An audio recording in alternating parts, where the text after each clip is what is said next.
ภัยทั้งหลายที่ผ่านพ้นไปนั่นสุขบ้างทุกข์บ้างมันเป็นธรรมชาติของชีวิตแต่ขอทั้งวัดทั้งบ้านทั้งราชการทั้งโรงเรียนครูบาอาจารย์ได้สมัครสมานสามัคคีกลมเกลียวอย่าแตกความสามัคคีกันรู้รักสามัคคีประสานกายใจกันไว้เพราะประเทศไทยพระพุทธศาสนาเป็นศาสนาประจำชาติไทยเพราะฉะนั้นคนไทยมีคุณธรรมประจำใจประจำกายรักษากายวาจาใจให้เจริญมั่นคงเพื่อเป็นการผูกสัมพันธไมตรีโดยพรหมวิหารธรรมคือให้มีเมตตาปราณีเอื้ออารีซึ่งกันและกันไว้จะแตกความสามัคคีกันให้สัมพันธ์กายสัมพันธ์ใจในกระ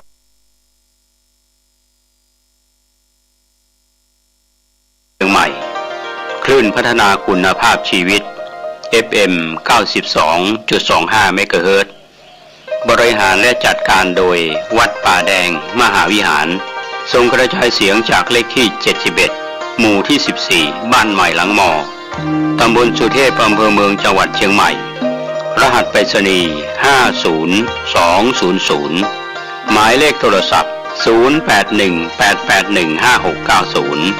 052000636-7สวัสดีครับท่าน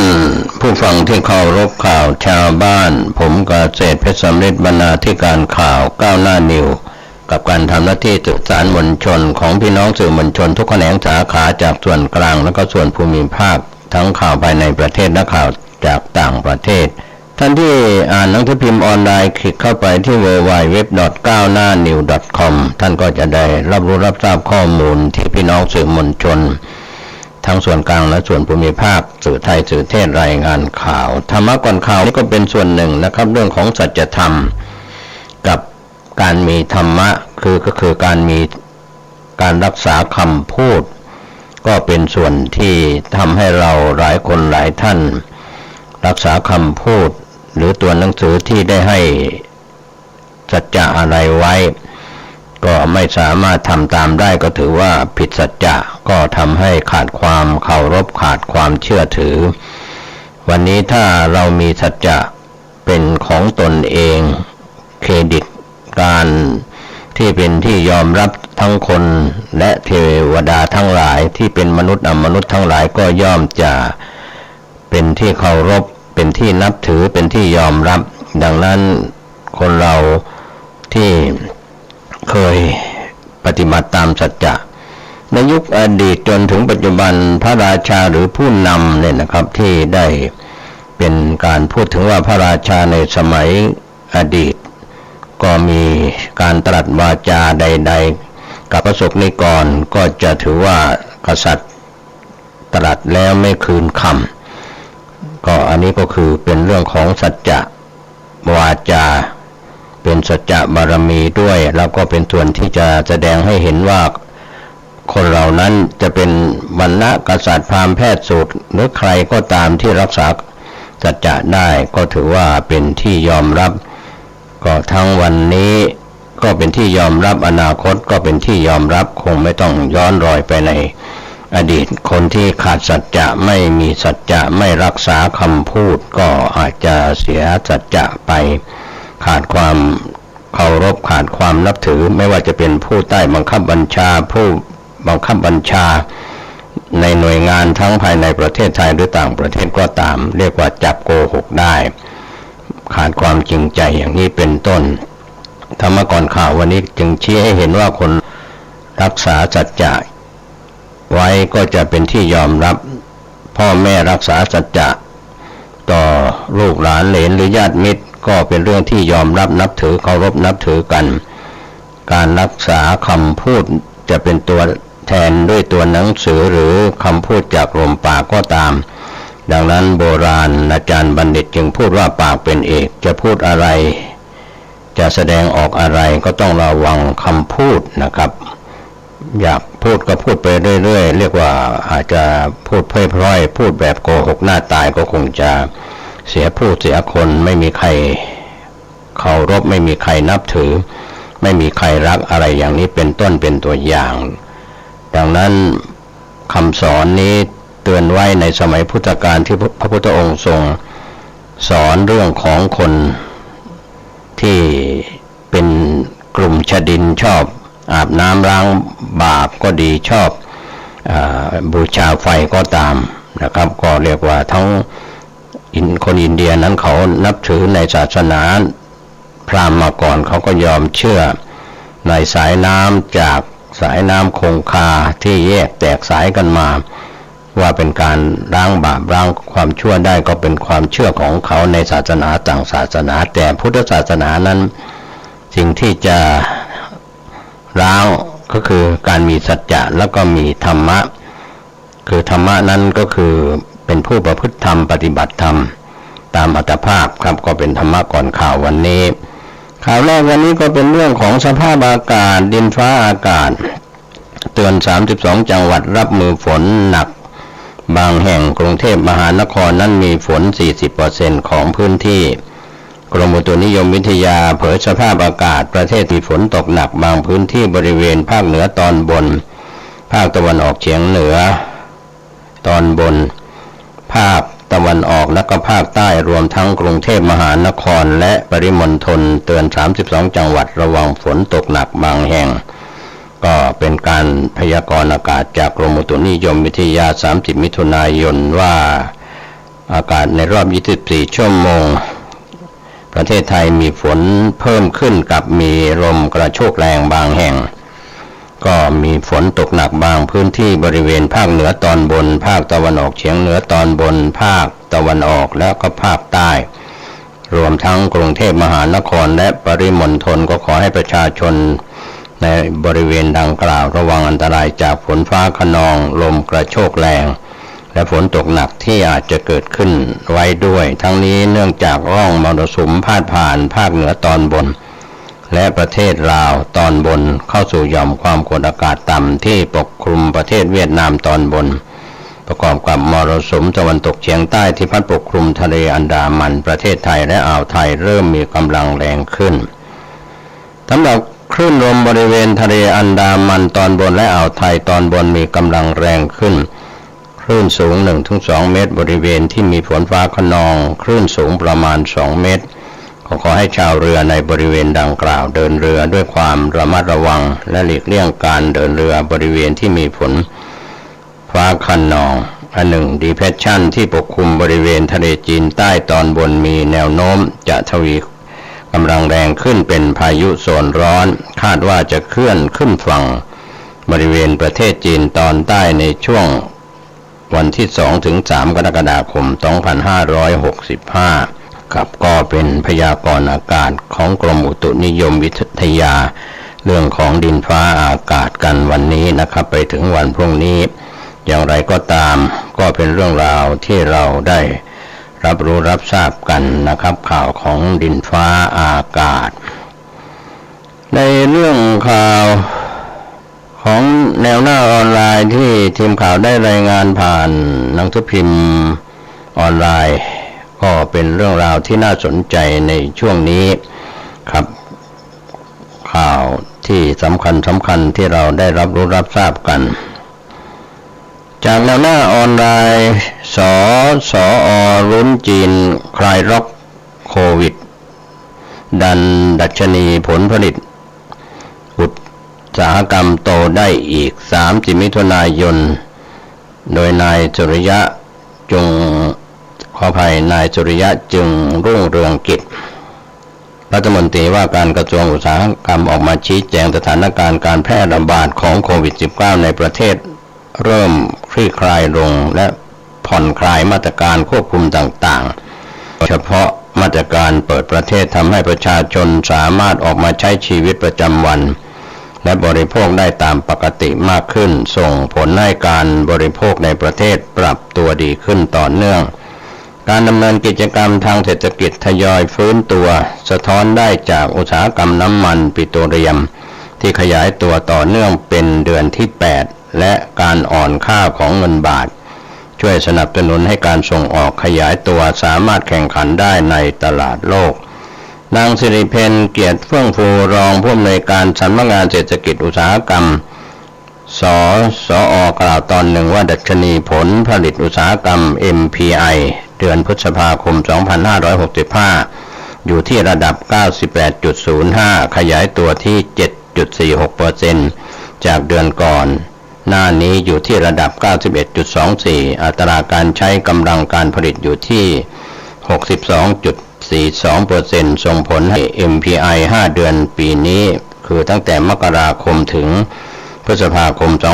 2565 อยู่ที่ 101.08 ขยายตัว 0.57% เมื่อเทียบจากช่วงเดียวกันของปีก่อนก็อยู่ที่ระดับ 100.17 ลดลง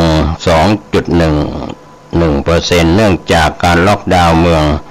ท่าสำคัญของจีนทำให้เกิดปัญหาโดยเฉพาะการขาดแคลนเซมิคอนดักเตอร์เพื่อใช้เป็นชิ้นส่วนอิเล็กทรอนิกส์ในรถยนต์และสินค้าไฟฟ้าและอิเล็กทรอนิกส์อื่นๆคาดว่าจะกลับมาฟื้นตัวได้อีกครั้งในเดือนหน้าหลังจากประเทศจีนเริ่มคลายล็อกดาวน์เมืองท่าสำคัญขณะนี้จำเป็นต้องจับตาดูสถานการณ์การล็อกดาวน์เมืองท่าสำคัญของจีนที่ทำให้เกิดปัญหาโดยเฉพาะการขาดแคลนเซมิคอนดักเตอร์ซึ่งสสอ.คาดการณ์ว่าการขาดแคลนวัตถุดิบเป็นผลกระทบระยะสั้นภาคการผลิตขยายตัวอีกครั้งหลังประเทศจีนเริ่มคลายล็อกดาวน์เมืองท่าสำคัญเมื่อต้นเดือนที่ผ่านมาก็เป็นข้อชี้แจงจากนางสิริเพญกล่าวส่วนทางด้านข่าวคืบหน้าต้องจับตาดูสถานการณ์เงินเฟ้อของสหรัฐที่ยังคงเพิ่มสูงและสถานการณ์การสู้รบระหว่างรัสเซียและยูเครนที่มีแนวโน้มยืดเยื้อมีผลให้ต้นทุนการผลิตปรับตัวสูงขึ้นโดยเฉพาะราคาพลังงานและค่าขนส่งอีกทั้งภาพรวมสถานการณ์เงินเฟ้อเริ่มส่งผลกระทบต่อผู้ประกอบการในภาคอุตสาหกรรมสะท้อนได้จากดัชนีราคาผู้ผลิต PPI ของสำนักงานนโยบายและยุทธศาสตร์การค้าหมวดสินค้าอุตสาหกรรมเดือนพฤษภาคมขยายตัว 11.8% เร่งตัวขึ้นจากเดือนเมษายนขยายตัว 11.4% นะครับก็เป็นเรื่องราวข่าวที่ทางแนวหน้าออนไลน์ได้รายงานข่าวโดยนายสุริยะจึงรุ่งเรืองกิจรัฐมนตรีว่าการกระทรวงอุตสาหกรรมชี้แจงหลังจากสถานการณ์การแพร่ระบาดของโควิด -19 ในประเทศไทยเริ่มคลี่คลายลงแล้วก็เป็นข้อชี้แจงเพิ่มเติมจากนางสิริเพญเกียรติเฟื่องฟูรองผู้อำนวยการสำนักงานเศรษฐกิจอุตสาหกรรมสสอ.กล่าวเพิ่มเติมในเรื่องของดัชนีต่างๆนะครับที่เกี่ยวกับอุตสาหกรรมก็ท่านที่ได้ติดตามข้อมูลข่าวสารนะครับก็หวังว่าจะได้คลี่คลายเพิ่มเติมขึ้นมาในเรื่องเศรษฐกิจในด้านอุตสาหกรรมนอกจากนี้ในเรื่องข่าวอื่นๆที่น่าสนใจก็เป็นเรื่องของข่าวที่เราก็ยังไม่ไว้วางใจในเรื่องของโควิดยังติดกันอยู่ภายในประเทศไทยที่ผู้ดำเนินรายการรายงานข่าวแต่ว่าไม่ลงลึกในรายละเอียดของโควิดกันแล้วนะครับก็เป็นเรื่องราวที่เราก็ต้องอย่าไว้ใจในเรื่องของการป้องกันมีการสวมหน้ากากอนามัยเว้นระยะห่างในขณะที่มีการประชุมมีการรวมกลุ่มแต่ถ้าไม่มีใครอยู่ใกล้ชิดก็สามารถไม่ต้องสวมหน้ากากอนามัยได้ตามคำแนะนำของสบคและก็กระทรวงสาธารณสุขก็เป็นเรื่องหลายคนยังหวาดระแวงในพรก.ของประเทศไทยที่ยังไม่ได้ประกาศยกเลิกนะครับก็เป็นเรื่องราวข่าวที่เราจะต้องดูแลตนเองก็เป็นบรรยากาศอีกข่าวหนึ่งที่เป็นส่วนจากทีมข่าวภูมิภาคของเชียงใหม่ได้รายงานข่าวกันเข้ามานะครับเป็นบรรยากาศที่พระท่านนายกรัฐมนตรีเดินทางลงพื้นที่จังหวัดเชียงใหม่เมื่อวานนี้นะครับก็มีการรายงานข่าวกันไปแล้วส่วนหนึ่งของพี่น้องสื่อมวลชนทุกแขนงสาขาจากส่วนกลางและก็ส่วนภูมิภาคครับโดยข่าว ที่ได้รายงานในข่าวชาวบ้านวันนี้ก็คงเป็นเรื่องข่าวที่เกิดขึ้น29มิถุนายนโดยประยุทธ์โชว์บอกรักชาวเชียงใหม่เตือนอย่าไปฟังเฟกนิวข่าวบิดเบือนหรือหนังสือพิมพ์บางฉบับอ่านไม่ได้เลยนี่ก็เป็นหัวข้อข่าวโดยนายกรัฐมนตรีเยี่ยมชมการพัฒนาทักษะการเขียนชุดคำสั่งขั้นพื้นฐานโคดดิ้งให้แก่เยาวชนส่งเสริมการเรียนรู้และก็ประยุกต์ใช้เทคโนโลยีให้เกิดประโยชน์มวลชนจัดตั้งรอรับทุกจุดอ้อนรักชาวเชียงใหม่ไม่เคยทิ้งลั่นไม่ใช่ศัตรูใครวันนี้ขอให้รักกัน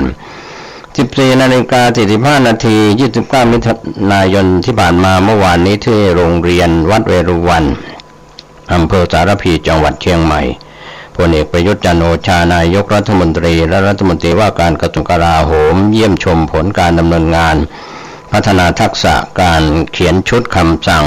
หรือโปรแกรมคอมพิวเตอร์ขั้นพื้นฐานโคดดิ้งให้แก่เยาวชนที่โรงเรียนวัดเวรุวันโอกาสนี้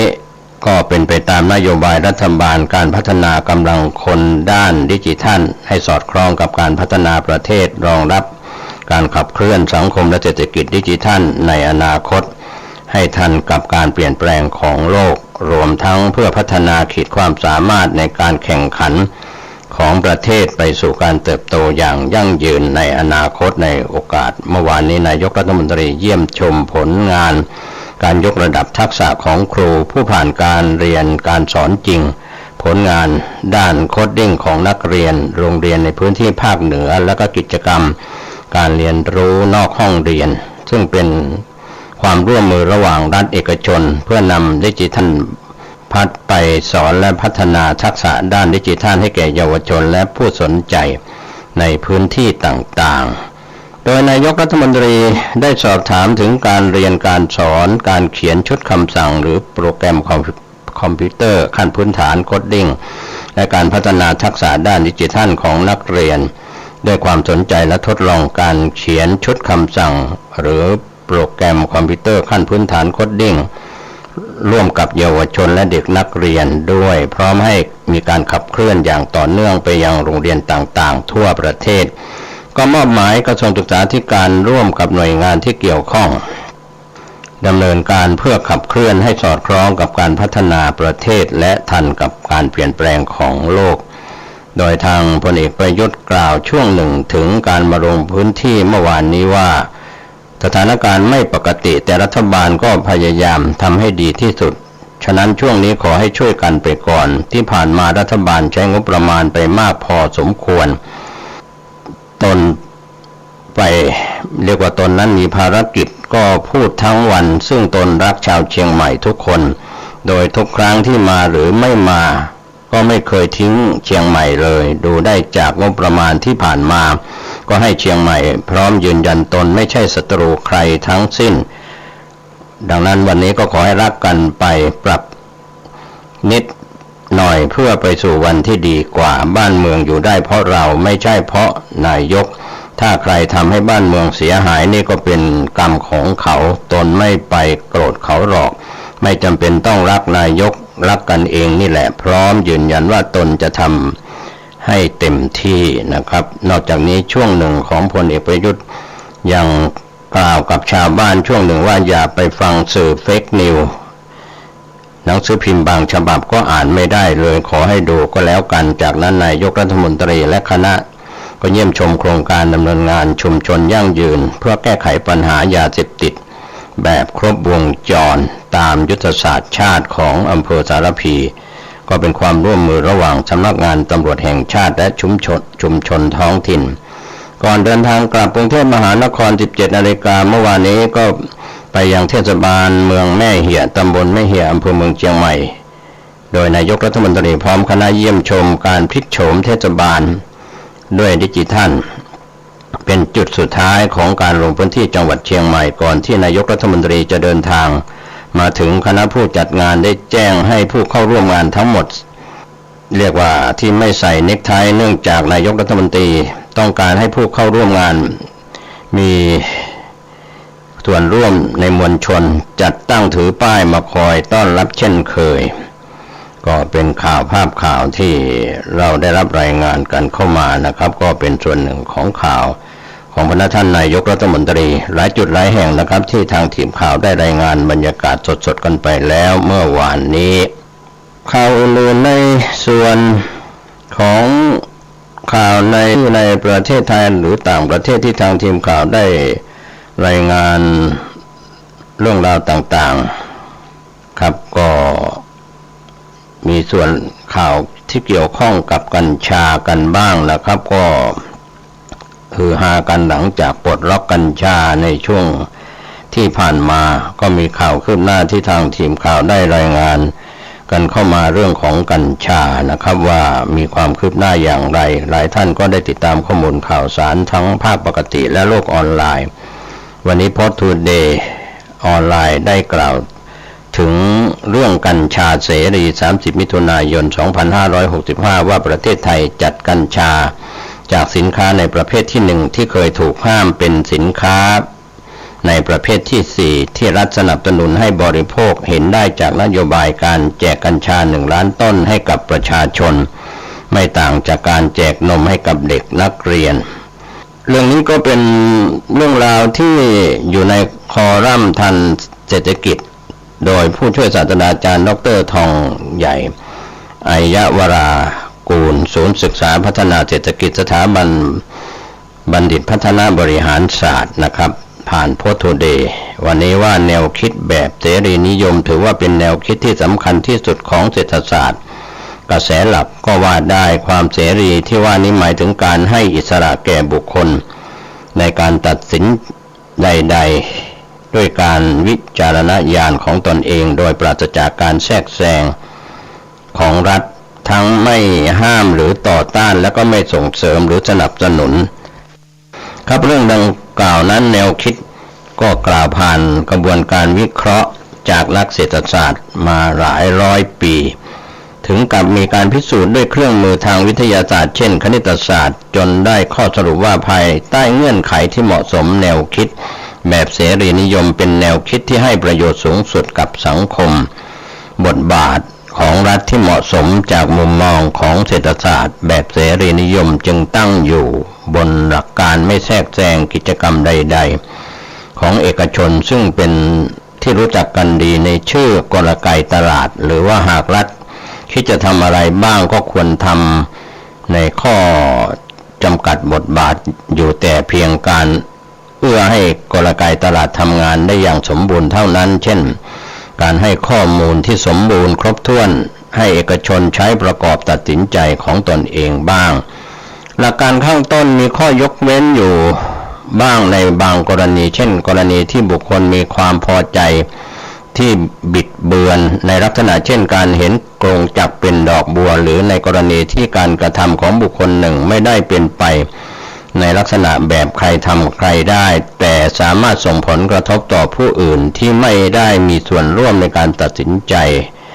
เช่นการสูบบุหรี่ที่มีโทษจากการสูบบุหรี่ส่งผลกระทบไม่เพียงแต่กับผู้สูบเท่านั้นแต่รวมไปถึงผู้อยู่ข้างเคียงด้วยกรณีเช่นนี้รัฐบาลย่อมควรเข้าแทรกแซงตามความเหมาะสมหากพิจารณาหลักแนวคิดเรื่องเสรีนิยมนะครับกับข้อยกเว้นข้างต้นแล้วอำนาจจำแนกสินค้าหรือกิจกรรมตามระดับและรูปแบบการแทรกแซงของรัฐได้เป็น5ประเภทแรกสิ่งที่รัฐจำเป็นต้องห้ามกระทำโดยเด็ดขาดเช่นการฆาตกรรมการทำร้ายร่างกายหรือการลักการชิงทรัพย์มักอยู่ในรูปของการตรากฎหมายห้ามและกำหนดให้ผู้ฝ่าฝืนต้องรับโทษส่วนข้อที่2นั้นรัฐไม่ถึงกับห้ามแต่ไม่สนับสนุนเช่นสุราและบุหรี่มักอยู่ในรูปของการแทรกแซงโดยผ่านกลไกราคาเช่นภาษีข้อที่3สิ่งที่รัฐไม่ห้ามและไม่สนับสนุนซึ่งประกอบไปด้วยสินค้าหรือกิจกรรมส่วนใหญ่นะครับก็ข้อที่4นั้นสิ่งที่รัฐส่งเสริมเช่นการศึกษาในระดับอุดมศึกษาที่หลายรัฐบาลในหลายประเทศมีนโยบายสนับสนุนเพื่อลดต้นทุนบางส่วนแก่นักศึกษาหรือการบริโภคนมของเด็กไทยในชั้นประถมศึกษาและมัธยมศึกษาที่รัฐบาล สนับสนุนโดยการแจกให้ฟรีกับนักเรียนส่วนข้อที่5นั้นสิ่งที่รัฐจำเป็นต้องบังคับให้กระทำเช่นการศึกษาภาคบังคับคำถามที่ว่ารัฐควรจัดให้ยาเสพติดเป็นกลุ่มสินค้าประเภทใดนั้นเป็นคำถามที่น่าสนใจยิ่งหากพิจารณาธรรมชาติของผู้เสพยาเสพติดที่ว่าผู้เสพยาเสพติดจำนวนมากมักเริ่มทดลองใช้ยาเสพติดด้วยความหลงผิดแล้วก็แทรกแซงการตัดสินใจใช้ยาเสพติดของบุคคลโดยไม่ปล่อยให้เป็นไปตามหลักเสรีนิยมจึงเป็นสิ่งที่พึงกระทำแทบทุกประเทศในอดีตต่างเลือกจัดให้ยาเสพติดอยู่ในสินค้าประเภทที่หนึ่งคือเป็นสิ่งที่รัฐห้ามการใช้และการซื้อขายโดยเด็ดขาดและก็บัญญัติให้ผู้ฝ่าฝืนต้องรับโทษงานวิจัยทั้งในเชิงทฤษฎีและก็ในเชิงประจักษ์จำนวนมากกลับชี้ให้เห็นว่านโยบายการประกาศให้ยาเสพติดผิดกฎหมายดังกล่าวซึ่งแม้จะเป็นไปด้วยเจตนาที่ดีกลับส่งผลเสียมากกว่าผลดีเป็นอย่างมากทั้งในแง่ของผลในเชิงป้องปรามที่ค่อนข้างน้อยเนื่องจากการบัญญัติให้การซื้อขายยาเสพติดเป็นความผิดมักไม่สร้างความเกรงกลัวใดๆกับผู้ที่คิดจะฝ่าฝืนโดยเหตุที่การซื้อขายยาเสพติดมักเป็นเรื่องที่ล่วงรู้เฉพาะระหว่างผู้ซื้อและก็ผู้ขายผลการสร้างตราบาปกับผู้เสพที่ทำให้ผู้เสพจำนวนมากเลิกเสพได้ยากเพราะไม่ประสงค์จะแสดงตัวตนเพื่อเข้ารับการบำบัดอย่างเปิดเผยผลกระทบเชิงบวกต่อผู้ค้ารายใหญ่ในรูปแบบของกำไรมหาศาลจากราคายาในตลาดมืดของธุรกิจใต้ดินที่สูงกว่าต้นทุนการผลิตหลายเท่าผลกระทบต่อผู้ค้าขายรายย่อยที่ถูกจับได้และก็ถูกลงโทษโดยการจำคุกก็มักจะผันตัวไปเป็นผู้ค้ารายใหญ่ภายหลังจากการพ้นโทษจากการสร้างเครือข่ายในเรือนจำตลอดจนความเชื่อมโยงระหว่างผลประโยชน์ในตลาดยาเสพติดและการเอื้อให้เกิดการทุจริตคอร์รัปชันของเจ้าหน้าที่ของรัฐผลเสียของนโยบายมากกว่าผลดีเช่นที่ว่านี้เป็นเหตุสำคัญเรียกว่าเป็นเหตุผลสำคัญของการปรับบทบาทของรัฐต่อการจัดการกับปัญหายาเสพติดให้มีความผ่อนปรนยิ่งขึ้นเช่นประเทศโปรตุเกสที่กำหนดให้การเสพยาเสพติดไม่เป็นความผิดทางอาญาอีกต่อไปแล้วก็บางรัฐในสหรัฐอเมริกา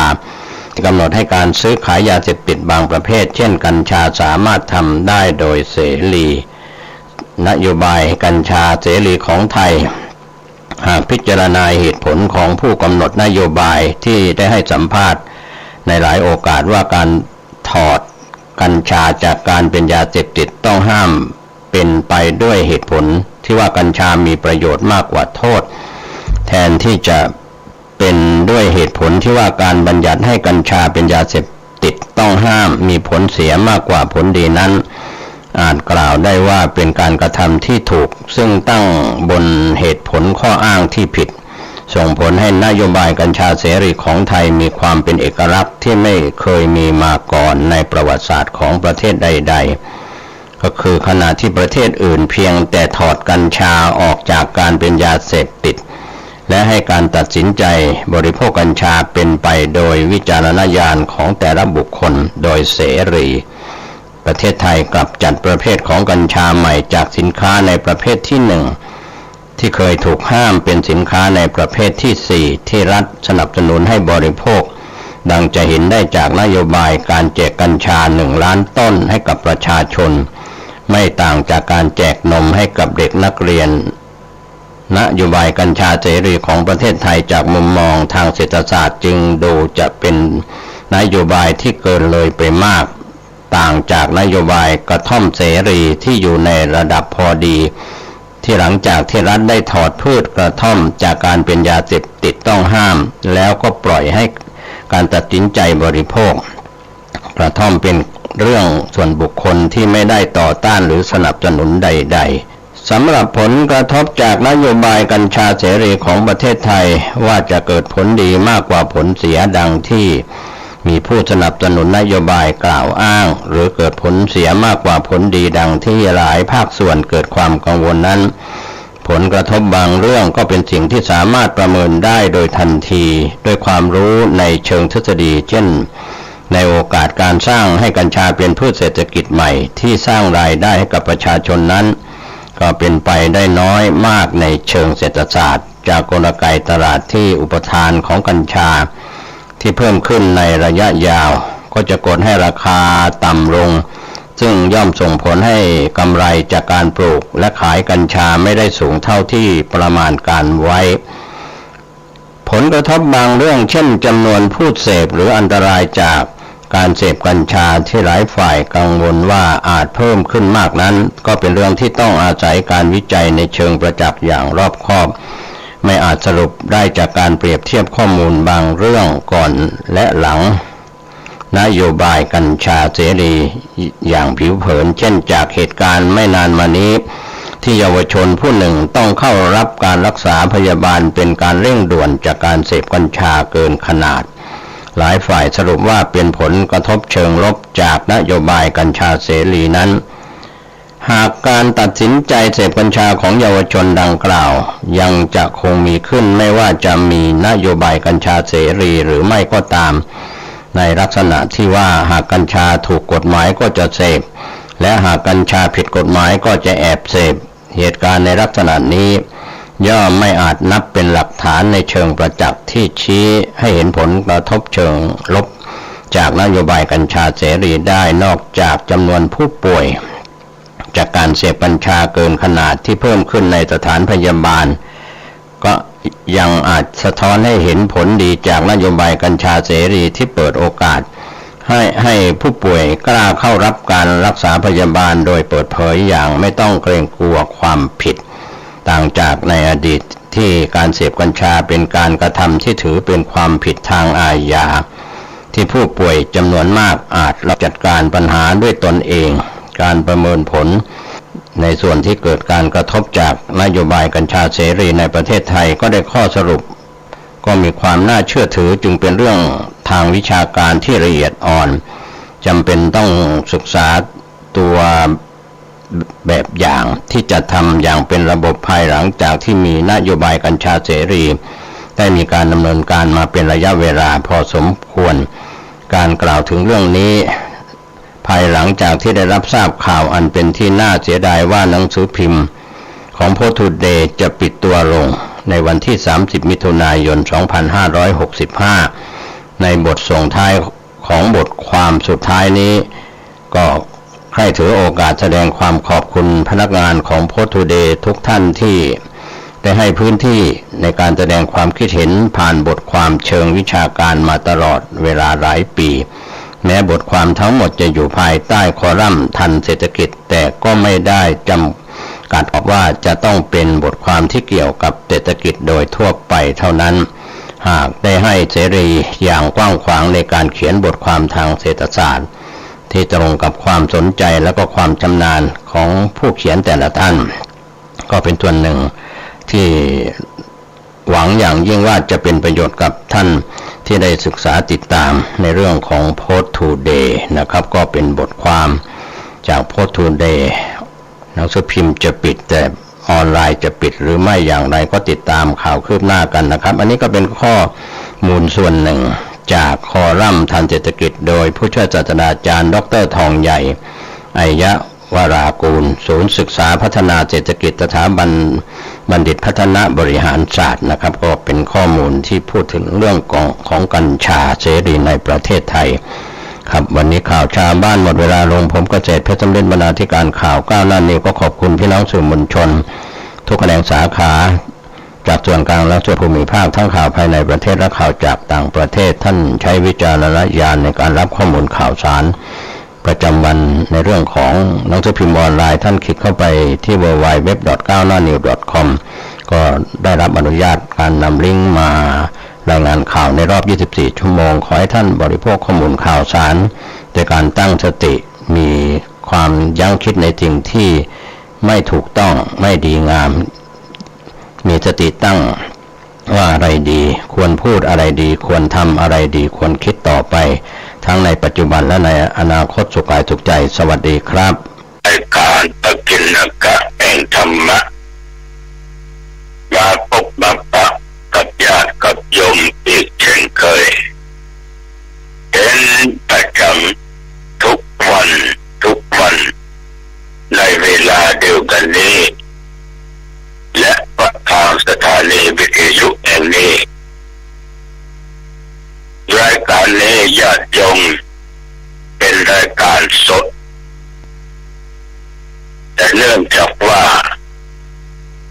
2 วันนี้บอกเป็นจะได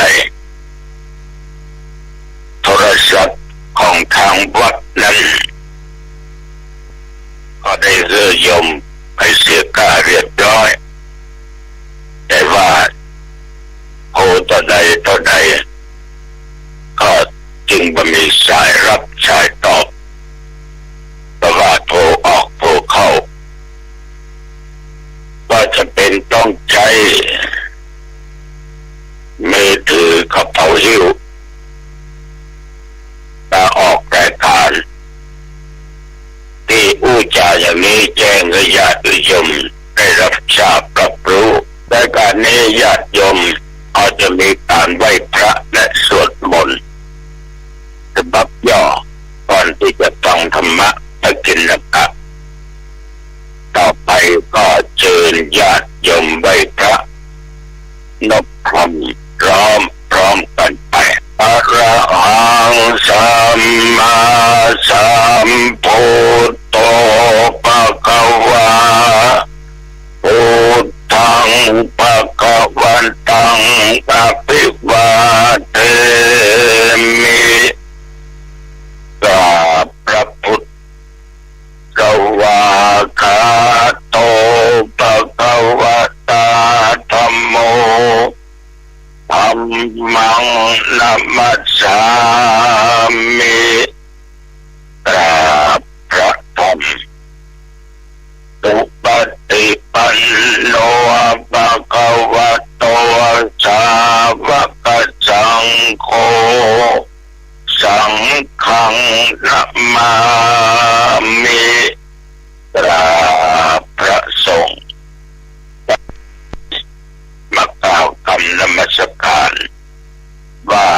พร้อมกันไปนะโมตัสสะภะคะวะโตอะระหะโต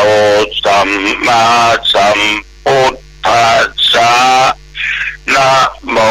ตัสสะภะคะวะโตอะระหะโตสัมมาสัมพุทธัสสะนะโมตัสสะภะคะวะโตอะระหะโตสัมมาสัมพุทธัสสะพุทธังสารนังคัจฉามิธัมมังสารนังคัจฉามิสังฆังสารนังคัจฉามิทุติยัมปิพุทธังสารนังคัจฉามิทุติยัมปิธัมมังสารนังคัจฉามิทุติยัมปิสังฆังสารนังคัจฉามิตติยัมปิพุทธังสารนังคัจฉามิตติยัมปิธัมมังสารนังคัจฉามิตติยัมปิสังฆังสารนังคัจฉามิกรมอุตุได้ประกาศว่าตั้งแต่เมื่อตะวันวาเป็นต้นมาจนถึงปัจจุบันมาเดี๋ยวนี้บอกว่าหลวงตองไม่มีฝนตกไม่มีฝนตกแต่ที่อื่นมันตานะโอ้ข่าวที่อื่นก็มีพ้องหนองตองไม่มีฝนตกอากาศอบอ้าวตามปกติพ่อแม่พี่น้องญาติโยมท่านผู้ฟังทั้งหลายเลยเมื่อตะวันวานเนี่ยอาตมาภาพได้ร่วมในการประชุมของทางเทศบาลมีปลัดมีเจ้าร่วมกับคณะ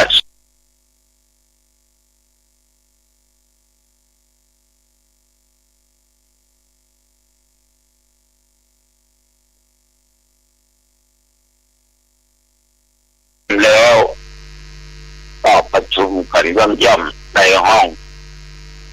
ประมาณ10 กว่าคนลูกเหตุใดถึงจัดมีการประชุม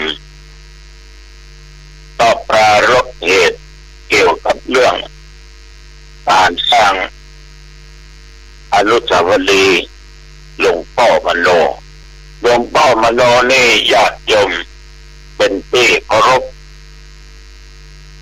แก่บรรดาพี่น้องชาวบ้านในเขตเทศบาลหนองทองประจำสำคัญต่อศรัทธาวัดหนองทองเมื่อถึงเดือนเก้าออกมาจะมีการเลี้ยงการขมาถ้าปีใหม่เมืองก็จะมีการดำหัวผู้ทำกิจกรรมเมืองเห็นประจำทุกปีอาตมาภาพอยู่ที่หนองทองก็ต้องทำกันอย่างนี้อยู่แล้วในคณะเทศบาลชุดนี้ก็มีความคิดว่าหลวงพ่อมโนเนี่ยเป็นบุคคลสำคัญของเทศบาลตำบลหนองทองเอาสมควรที่จะยกย่องเชิดชูเป็นทางอาจารย์เขาทั้งหลายแต่ว่ามหาวิทยาลัยเชียงใหม่และมหาวิทยาลัยลำพูนมจร.ตลอดจนครูบาอาจารย์ก็ไปค้นคว้าดูประวัติในความเป็นมารูปเก่ารูปเดิมนั้นเราบ่มีแต่ว่าเจ้าพ่อมโนเนี่ยเกิดขึ้นในสมัยเจ้าแม่จามเทวีมีความเกี่ยวเนื่องกันเรื่องบ้านเรื่องเมืองคนไปอ่านประวัติดูหลายเล่มหลายอย่างหลายประการคนปรากฏว่าเจ้าพ่อมโนก็เหมือนกับแม่ทัพในการออกสู้รบกับศัตรูแต่ว่าเป็นคนที่มีเมตตาธรรมมีความฮักแต่เพื่อนพ้องพี่น้องชาวบ้านต่อมิตรแก้วสหายคำก็เป็นอันว่าเจ้าพ่อมโนเนี่ยเป็นรักษาแม้แต่ชีวิตก็เสียสละได้ญาติโยมทั้งหลายเพิ่นก็ไปสืบเสาะกันดูว่าในยุคนั้นประมาณ200 กว่าปีบางที่ก็ว่า 1,400 ปีแต่คนส่วนมากหนังสือหลายเล่มถือว่าประมาณ200 กว่าปีพอดีก็ครบรอบของวัดหนองทองที่สร้างมาได้200 กว่าปีเช่นเดียวกันแต่ว่าในทางคณะครูอาจารย์ที่คนกว่าก็ได้เสนอแก่คณะสงฆ์นำพิจารณาแล้วก็มีการมโนภาพลูกเจ้าพ่อมโนขึ้นมาหลวงพ่อมโนขึ้นมาเป็นนักรบในสมัยนั้นนี่นะก็เป็นจะต้องสร้างกันแล้วก็ถ้าเรียบร้อยก็จะได้นำเป็นหลักสูตรสอนละอ่อนในโรงเรียนเทศบาลหนองทองพัฒนาญาติโยมเพื่อจะให้ละอ่อนหรือคนรุ่นหลังนั้นได้นึกถึงบุคคลที่สำคัญที่ได้กู้บ้านกู้เมืองมันจะได้ฝังจิตฝังใจมีความกตัญญูนึกถึงคุณกตเวทิตาตอบแทนพระคุณแต่ว่านี้ก็มีมติว่าสร้างกันแต่เรื่องปัจจัยเรื่องเงินเรื่องทองนั้นก็ยังบ่อู้กันเถอะมาตกลงกันว่าเขาจะสร้างร่วมกันต้องไปถามดูราคาก่อนทั้งแท่นทั้งองค์จริงเจ้าองค์จริงมันจะตกได้เนี่ยแต่ ประชาคมไปถึง14 หมู่บ้านผ่านมาละทุกหมู่บ้านยินดีเห็นชอบที่จะต้องสร้างอนุสาวรีย์นี้ไว้เพื่อเป็นที่ไว้ที่สา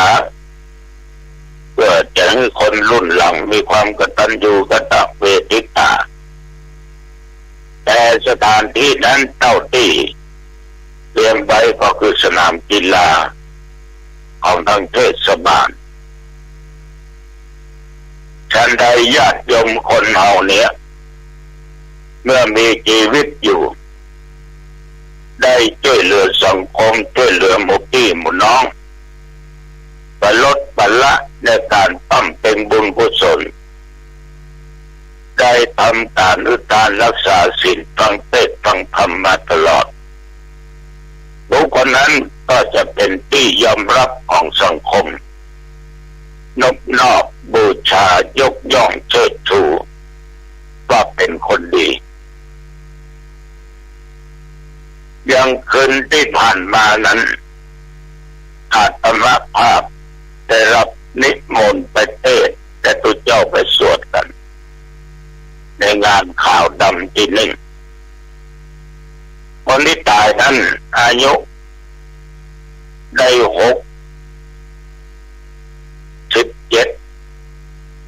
กับไปกับตุเจ้าหนองตองได้76เราอ่านดูประวัติและพี่น้องชาวบ้านตลอดสายตุเจ้าหลวงได้ได้จ่าถึงคุณงามความดีพอคนที่ตายเนี่ยพี่น้องทุกอย่างอับจนช่วยหมด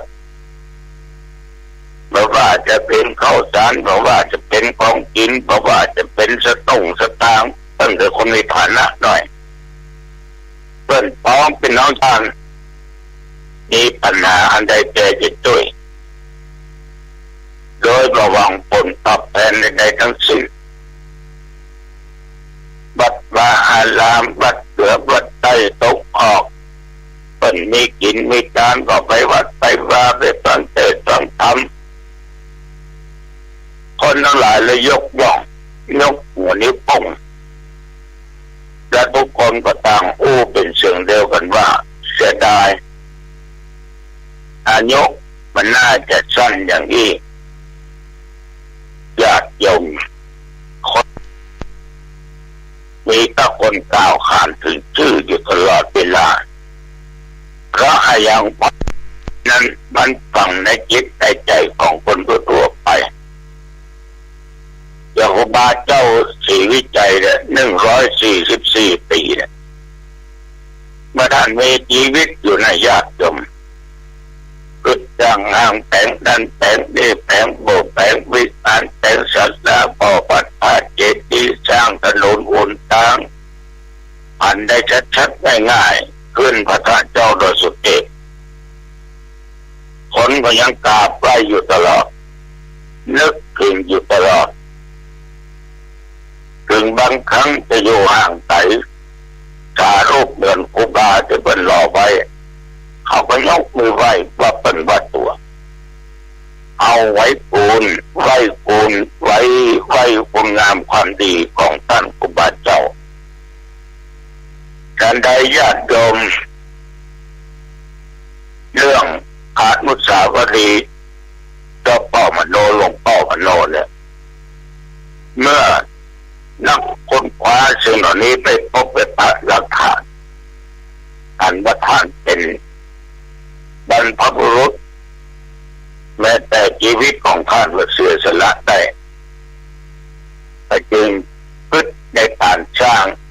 ลูกของเจ้าพ่อมโนไว้ให้คนรุ่นหลังท่านผู้สนใจได้กราบได้ไหว้กันนอกจากพระรัตนตรัยที่ตามบรรดาครูบาอาจารย์ฉะนั้นญาติโยมท่านผู้ฟังได้มานึกถึงคนที่ตายจะได้ไปเทศน์ไปสวดกันแล้วเป็นคนดีจริง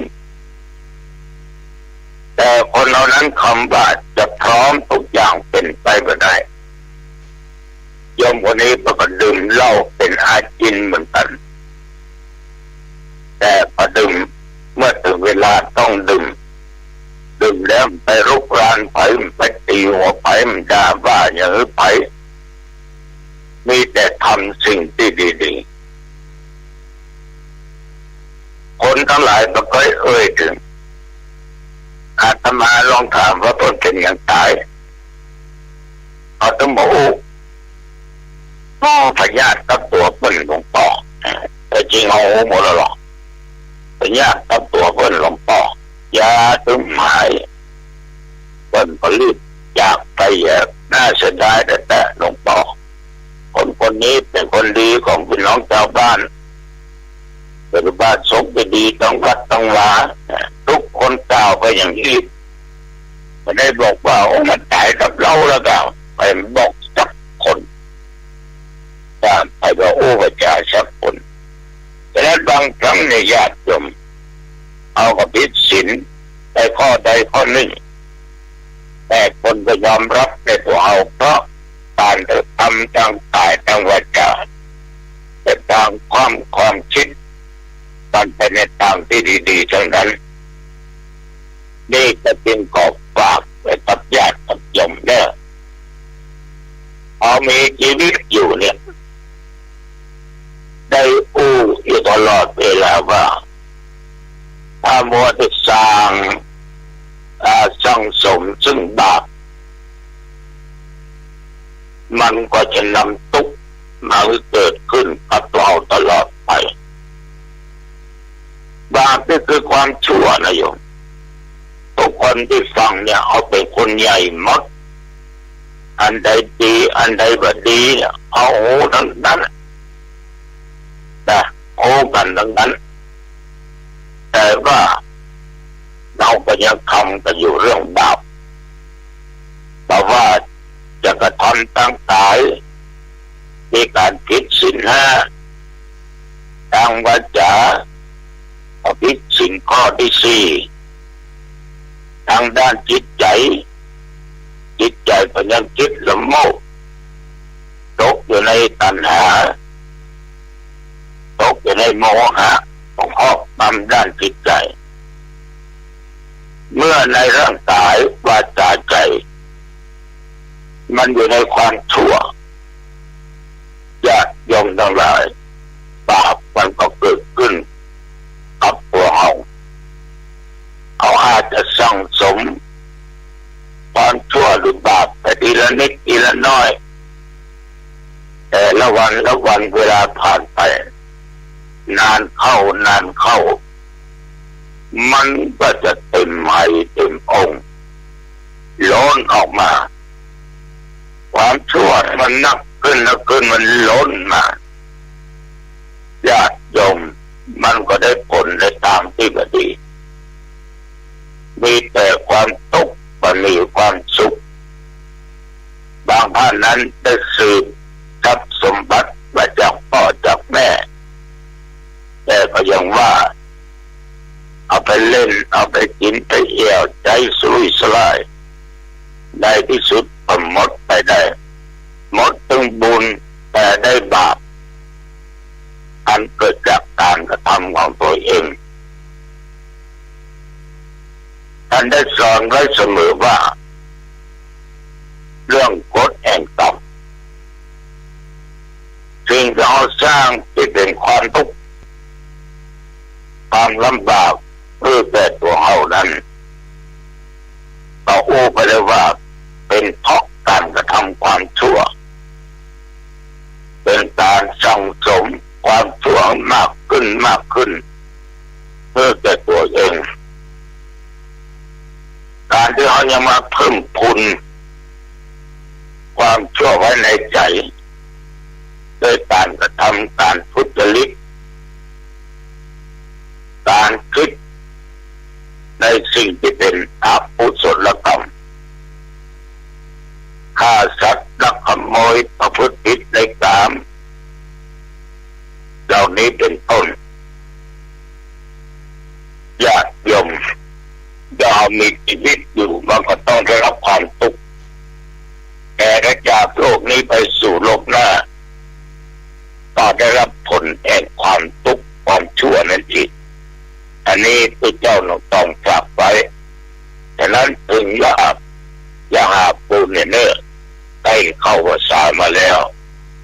ขี้คร้านนะไปขี้คร้านวันนี้เวลาพอดีอายุวันโนสุขังพลังพบกันใหม่โอกาสหน้าเจริญพร ข่าวสารเพื่อการประชาสัมพันธ์ขอเชิญชวนผู้ใจบุญใจกุศลร่วมทำบุญทอดผ้าป่าสามัคคีเพื่อจะตั้งกองทุนการศึกษาสำหรับเด็กเรียนเก่งแต่ยากจนณวัดผาราชตำบลสุเทพอำเภอเมืองเชียงใหม่จังหวัดเชียงใหม่ในวันอังคารที่ 19 กรกฎาคม พุทธศักราช 2565 โดยทางคณะกรรมการบริหารศูนย์อำนวยการขจัดความยากจนและพัฒนาคนทุกช่วงวัยอย่างยั่งยืนตามหลักปรัชญาเศรษฐกิจพอเพียงอำเภอพร้อมภาคเอกชนที่มีจิตศรัทธาเล็งเห็นความสำคัญของการศึกษาโดยนำเงินทอดผ้าป่าในครั้งนี้จะตั้งกองทุนการศึกษาสำหรับเด็กเรียนเก่งแต่ยากจนกำหนดการวันจันทร์ที่ 18 กรกฎาคม 9 นาฬิกาถึง 12 นาฬิกาแต่งองค์ผ้าป่าสามัคคีณบริษัทเลิศวสินทร์ 2002 จำกัดอังคารที่ 19 กรกฎาคม 2565 14 นาฬิกาถึง 15 นาฬิกาถวายองค์ผ้าป่าสามัคคีณวัดผาราชตำบลสุเทพอำเภอเมืองเชียงใหม่จังหวัดเชียงใหม่ 19 กรกฎาคม 2565 โดยพร้อมเพรียงกันคำทำนายอีสานโบราณ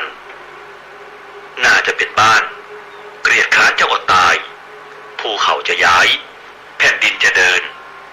พระจะมีเชื่อสมภารพญามารจะสู้ผู้ครองเมืองเสือเหลืองจะปล้นบ้านห้วยหนองคลองจะแคบแกลบจะมีราคาหมูหมาคนตายไม่ต้องเป็นไข้โรคใหม่จะมากินคนไอ้ตีนมนจะออกเขาเสาจะกินเงินมนุษย์เดินดินจะกินน้ำพญานาคคนทุกข์ยากจะแห่เข้าเมืองคนนุ่งผ้าเหลืองจะเอาเมียคนจะเกิดเหลือน้อยลงสัตว์ป่าดงพงพีจะสูญพันธุ์คนคุยกันจะชักหางขุนนางจะขอทานชาวบ้านจะออกรบศพจะเกลื่อนเมืองน่าจะเป็นบ้านหมายความว่าเกษตรกรหรือชาวนาจะไม่มีอีกต่อไปเพราะคนสมัยนี้หันไปเรียนทางด้านวิทยาการเป็นพนักงานบริษัทหรือบ้านโดยลืมไปว่าประเทศไทยเป็นประเทศเกษตรกรรมเมื่อคนไทยหันมาเป็นผู้บริโภคในขณะที่การผลิตข้าวและพืชผลทางการเกษตรลดลงพืชผลจะแพงหูฉี่ตอนนี้ยังไม่เป็นไรเพราะยังมีสัดส่วนการผลิตครึ่งต่อครึ่งแต่เมื่อแดงคนทำนาลดลงมากกว่านี้เราอาจได้เห็นข้าวถุงละ500เกลียดค้านจะอดตายหมายความว่าเมื่อสังคมมีแต่เงินมีเงินเป็นพระเจ้าต่างคนต่างต้องแข่งแย่งชิงดีเพื่อได้มาทุกวิถีทางซึ่งชื่อเสียงเกียรติยศและอาหารการกินแน่นอนว่าผู้ได้โอกาสทางสังคมผู้พิกลพิการตลอดจนถึงคนเกลียดค้านทำงานอาจจะต้องอดตายสักวันเมื่อราคาข้าวแพงถึงจุดสูงสุดภูเขาจะย้ายแผ่นดินจะเดินหมายความว่าภูเขาเป็นตัวแทนแห่งความสูงสุดหมายถึงสถาบันพระมหากษัตริย์อันเป็นประมุขของชาติเมื่อคนไทยไร้ความสามัคคีสถาบันกษัตริย์ก็จะปลีกตัวออกไปวางอุเบกขาไม่ยุ่งเกี่ยวปล่อยให้ประชาชนผู้มีทิฏฐิแตกแยกทะเลาะกันเองดูได้แถวหน้าสภาพระจะไม่เชื่อสมภารพญามารจะสู้ผู้ครองเมืองหมายความว่าลูกน้องจะไม่เชื่อเจ้านายผู้ใต้บังคับบัญชาจะไม่เชื่อฝั่งหัวหน้าเมื่อมีวุฒิการศึกษาสูงต่ำทัดเทียมกันย่อมจะเกิดทิฏฐิมานะว่าตู่ก็เก่งจะไปฟังทำไมประชาชนจะไม่เชื่อรัฐบาลนักเรียนจะไม่เชื่ออาจารย์พระจะไม่เชื่อเจ้าอาวาสความวุ่นวายจะแผ่ซ่านไปทั่วทุกหัวระแหงด้วยกำลังแห่งทิฏฐิมานะของมนุษย์เสือเหลืองจะปล้นบ้านห้วยหนองคลองจะแคบหมายความว่าเมื่อประชาชนในชาติทะเลาะกันชาวต่างชาติย่อมกอบโกยผลประโยชน์จากการทะเลาะกันของคนในชาติห้วยหนองคลองบึงเป็นตัวแทนแห่งความเอื้ออารีของคนไทยเมื่อห้วยหนองแคบหมายความว่าคนไทยจะไม่เอื้ออารีต่อกันเหมือนเดิมเมื่อต่างฝ่ายต่างมีทิฏฐิมานะไม่ยอมลดลาวาสอกันเพราะกลัวเสียหน้าความหายนะย่อมมาเยือนแกลบจะมีราคาหมายความว่าแกลบหมายถึงคนชั้นต่ำมีวุฒิ การศึกษาแต่ไม่มีหัวคิดไร้สำนึกรับผิดชอบต่อสังคม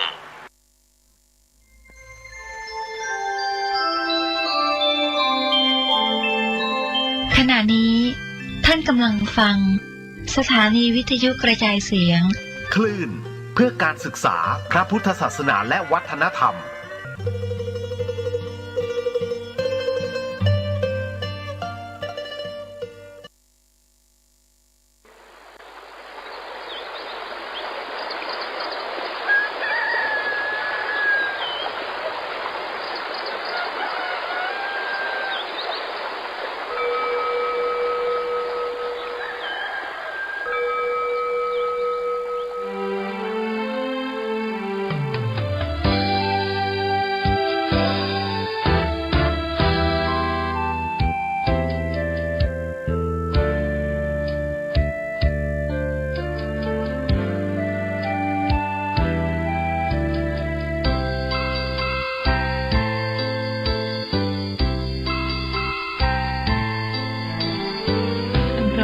ที่ปานน้ำงดงามสูงเด่นรอยธรรมเทระพระเนตรฝากเสียงผ่านสายลมลอยเชิญชวนศรัทธาร่วมบูรณาวัดป่าดงดอยยอดภูนางแก้วยังคอยทอแสงส่องฟ้าอำไพคลื่นธรรมสีขาวพาเราแช่มชื่นเป็นผู้รู้ผู้ตื่นเบิกบานทั้งกายและใจเคยแผ่คำสอนองค์ชินวรขจรกว้างไกลข่าวสารงานบุญที่ใดสื่อออนไลน์ไปถึงญาติโยมพระธาตุเจดีย์สีสองเมืองเปล่งประกายแล้วบนยอดดอยนางแก้วมีโอกาสแวะเวียนไหว้ชมจำลองจากดอยสุเทพดอยทุ่งผู้ธาตุบรมพลังแรงใจญาติโยมร่วมสร้างสมทันบารมีสีขาวคลื่นธรรมนำพาความสุขพระเนรชี้ทางคลายทุกข์เกิดปิติสุขให้ทุกถิ่นที่เปิดฟังธรรมะพระจัดรายการหลายคลื่นความร่วมสร้างมหาทานบารมีพระธาตุเจดีย์สีสองเมือง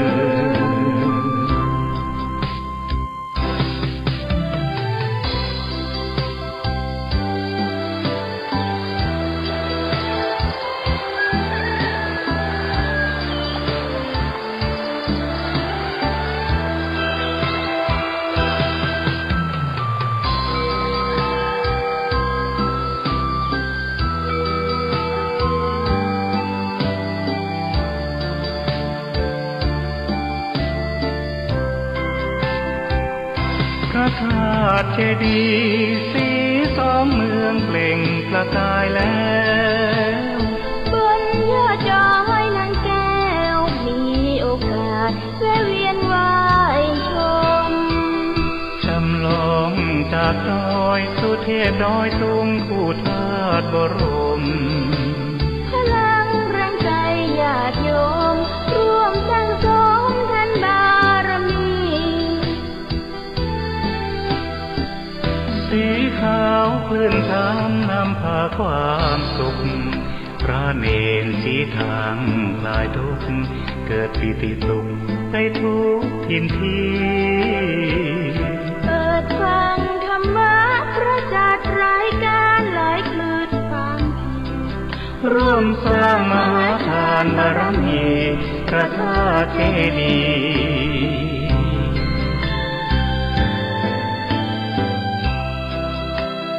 สีสองเมือง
วัดสันขยอมอำเภอสันทรายพิกัดเป้าหมายตำบลสันทรายน้อยได้สร้างวางหานเมื่อนานกระคอยปี2300ไป43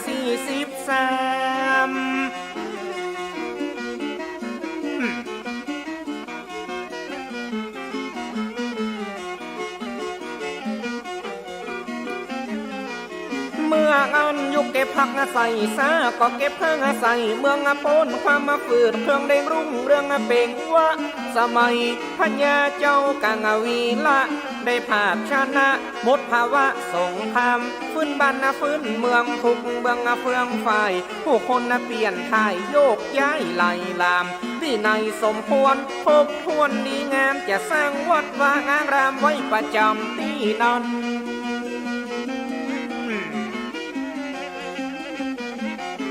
ที่ไหนดีที่ไหนเจริญก็จะสร้างละเนอ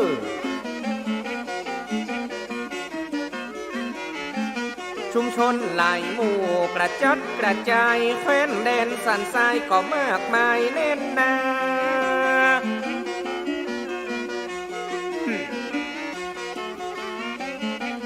ปังนามันมีหมู่บ้านหนึ่งซึ่งมีความพร้อมกันใจยาเหนียวน้อมมาแต่งต้องมาสร้างสาได้รวมมาความคิดมีจิตศรัทธาจะสร้างวัดว่าก็อ้างรามขึ้นแล้วครูบาปัญญาทางโรท่านมีผู้โนก็โอรานท่องแถวตนราชภูเมืองเจียงใหม่แก้วท่านมีความแน่แนวดวง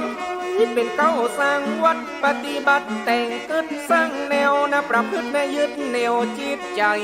ตั้งชื่องามวัดสีดอนชัยสว่างสวัยสืบไปตั้งนาเป็นมงคลเจริญบ่ฮือตกต่ำนี่แหละน้อแหละนะเป็นว่ามีครูบาปัญญาเน้อน้องพันนี้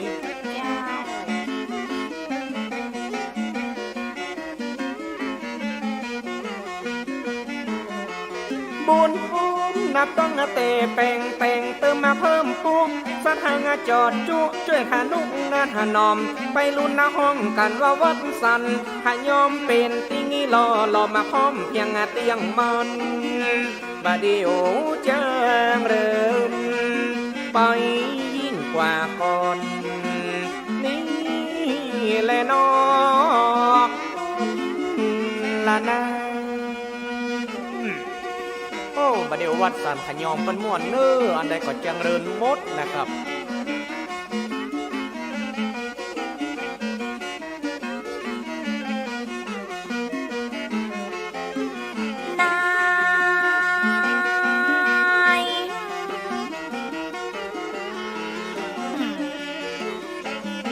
ขอเล่าประวัติวัดสันขยอมเก็บกำซ้อมแต่งซ่อมหินนิดน้องเป็นกุศลผลบุญอุทิศถึงผู้ใดคิดร่วมกึศก็เป็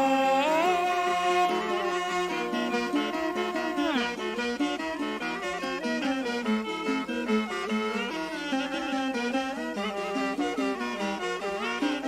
แต่งสร้างอดีตเจ้าอาวาสดึงญาติโยมศรัทธา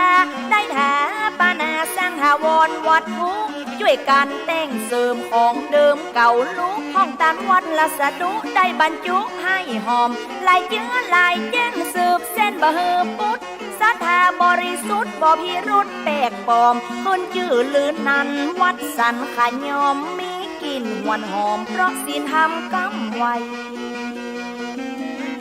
หอมยังดอกไม้นี่เนาะน้องเนาะเจ้าหอมเหมือนดอกพยอมเจ้าอ้าย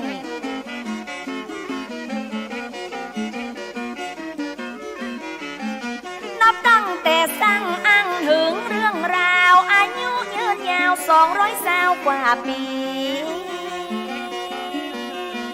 เหมือนนักแก่เนอะ200 กว่าปี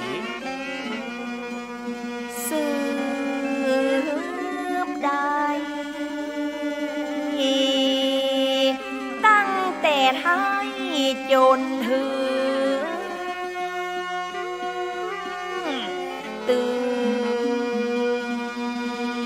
นว่า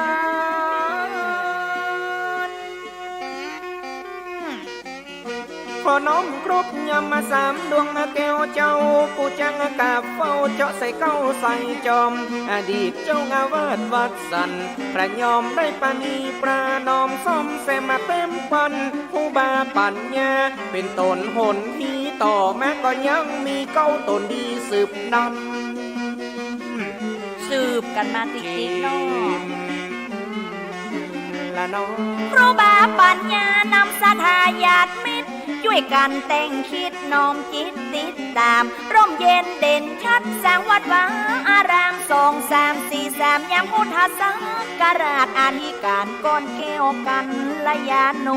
นอเจ้าสังโฆสืบธรรมโมบังขาดดำรงปกครองตนที่2ทายาทเป็นเจ้าอาวาสต่อไป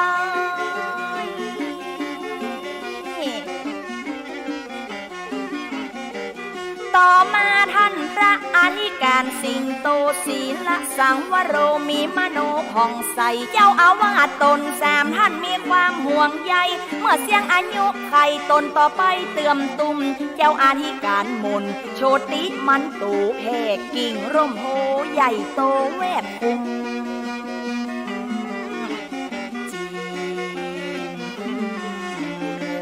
ตุกบ่มนตนสิ่งมีความมาเก่าเลิกเจ้าเงาเวิร์ดตนห้างาแก่ก้างาสุขโพงานที่การบุญมีคันพระงาสางโรเสียงคำมาสูตรโยต่อเนื่องตลอดตนนาที6งาตกทอดต่อมางานที่การบุญ5,000 ปีโกสืบทอดพระวีระธรรมมาทีพระนาลุหลอดวัดว่าได้ต่อยอดยังยาตุสืบกันไปแหมน้องไอ้น้องตน7หมายแฝดตน8ก็บรรละคือพระนาทีการพระประเสริฐเศรษโธ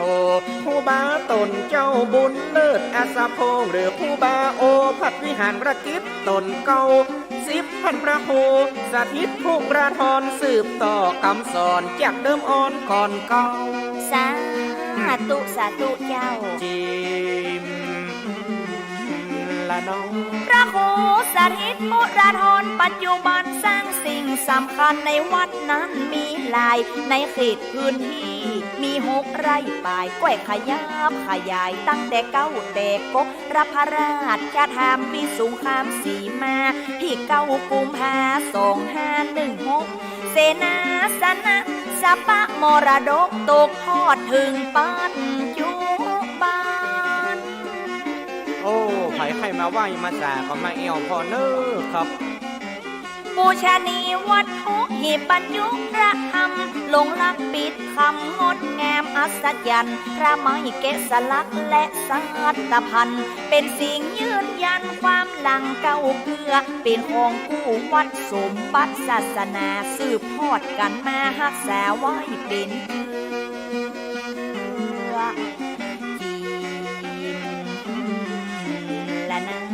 แล้วก็ยังมีวิหารนามัยซักก็ฉลุก็สลักประดับลายพฤกษางดงามมาเบ็ดเสร็จเป็นเกตมุงหลังพานักสะดุ้งใบระกาหางวันจอฟ้าภาษากายามุนีสังรีมงคลประทับอยู่ตั้งบนเป็นเกโยสง่าประดิษฐานพระประธานลำผ้าเขารบมาน้อมนาบูชางดงามขนาดเลยเจ้าถัดมายังมีพระอุโบสถไม้สักนะปรากฏก็ยังงดงามตาไปในมีพระพุทธสมปรารถนาเป็นพระปฏิมายกหาวงาผ่องแผ้วด้วยปารมีธรรมก็นำมากำจูหลวงพ่อท่านพระครูได้ฟื้นฟูไว้แล้วจิมละน้องหลวงพ่อท่านพระครูได้ฟื้นฟูไว้แล้วงดงามห่องแผ้วสมหน้าสมตาวิหารไม่ซักทองทรงแบบล้านนางบประมาณเสียง50 ล้านวันที่30 เดือนมกราคม2552ในปีเมื่ออันทุนเจิดเสด็จยกเจ้าฟ้าเอกสร้างขึ้นสู่วิหารไม่ซักทองได้ยกเจ้าฟ้าเนาะข ณะศรัทธามาช่วยกันแต่งคิดคารวะบรรพชิตร่วมมือตึงสองพระนามอักษรย่อสดใสเรืองรองพระองค์ประดิษฐ์สถานหน้าจั่ววิหารทรงปลูกต้นพะยอมเพื่อออกดอกออกผลเปื้อเกิดมงคลกับวัดสันขยอมนั้น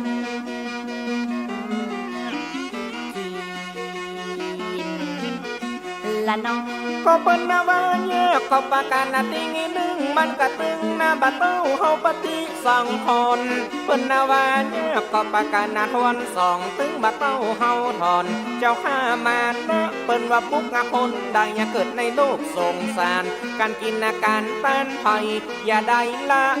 ปุกงะคนใดอย่านับถึงธรรมะฐานะอย่าเจริญนาสงเจ้าตึงบอกว่าไปนอกไปในเปิ้นร่วมไม้ร่วมมือกันเจ้าพระครูงงพาดมีห่างรากิจพอมาลูกศิษย์ได้บำรุงอุดหนุนอยู่ใกล้อยู่ไกลอะไรมาทำบุญเพื่อเป็นการลงทุนหวังผลบุญนะเต้าเอิ้นถึงท่านล่วงลับดับจิตจากไปท่านบ่ห่วงอะไรเอาอย่างไปแหมซ้ำสาธุเจ้าสร้างไว้เต้านอนเมื่อนั้นยังมีพระเจดีย์ศักดิ์สิทธิ์ก่อสร้างประดิษฐ์ด้วยอิฐถือปูนใต้พระวิหารตั้งฐานมั่งมูลยามเมื่อไปลูนมีการบูรณะสร้างเสริมเติมตุ้มหุ้มทองจังกูดังงานตั้งโชว์ใหญ่โตเป่งว่าเป็นที่ปูจาแกบสักการะเธอเป็นใจยะมงคล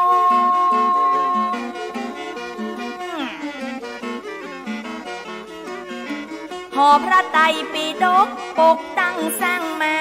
อาคารศาลาบำเพ็ญกุศลและยังมีสถานอบรมฝึกฝนฝูงเหล่าประชาชนทุกคนทุกผู้นอกนั้นวัดนี้เป็นที่ทำบุญเป็นแหล่งข้อมูลศูนย์การเรียนรู้โอ้เป็นว่างมีที่วัดสักยอมหมดเนาะเจ้าสาลงงาเพลินบทวิหารนาใบซักกับเป็นตีนาประจักษ์นักแน่นเลิศลูด้วยปางระมีที่ชัดนาปัดปูพระครูงงพาดวิ่งห่างรากิจพระเดชพระคุณบุญเลิศอาสาโพบุญใบใหญ่โตเป็นห่มโพของศิษย์ท่านมองพระนางเสียงสังขารดับจิตคุณยังสถิตเฮายังตราตรึงสาธุสาธุเจ้าผู้หนูประกันได้จดจันบันทึกก่อเก้าเต่าตึกได้รำลึกนึกถึงคำสอนนาลักคิดได้พินิจนะคำหนึ่งบทนี้เขาจึงถึงมาสอนเล่าเป็นการยกย่อเซ่ซ่องสาธุการประวัติผลงานเพื่อทุกท่านทราบผู้ขออนุญาตนะ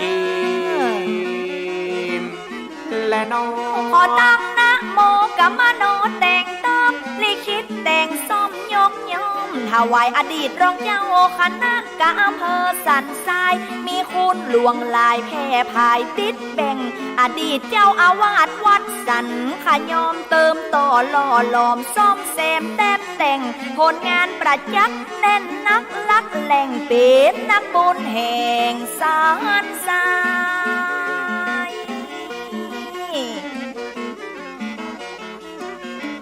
ท่านมีภูมิลำเนาบ้านเก้ากำเนิดอย่าขอใครเปิดเบิกแจ้งขยายบ้านเลขที่148แควดไม้หมู่1พึ่งพายตำบลสันทรายน้อยยามเมื่อกำเนิดชื่อบุญเลิศคำฟูบุญกำบุญจูจะเป็นพระครูเมื่อซอยอ๋อไอ้บุญเพิ่นเนาะละน้องใครพบมาตำรานะเจ้าตานะประเสริฐปีวันนะเดือนเกิดลำเลิศสุขสันต์ตรงวันที่10เดือนกุมภาพันธ์ปัดปีนี้2486ปอแก้วบิดาฮักสั่งตักเตือนมันดังแม่เฮือนเหมือนโฮมปกคำฟูในสกุลเพื่อมุนเก่าปกเป็นมองระดกนาซืบลู ลูกปอกแก้วกับแม่เฮือนนะเจ้าน้อร่วมคนนะมันดา5 คนนะพี่น้องได้เกิดนะจากต้องร่วมห้องวงศา1ป้อนานอุทัย2คือป้อทาป้อจีนทัดมาและแม่คำใสบุญเลิศคน5 ลูกตาใส่ใจแก้วมันโนใน5ใส่ใหญ่พี่น้อง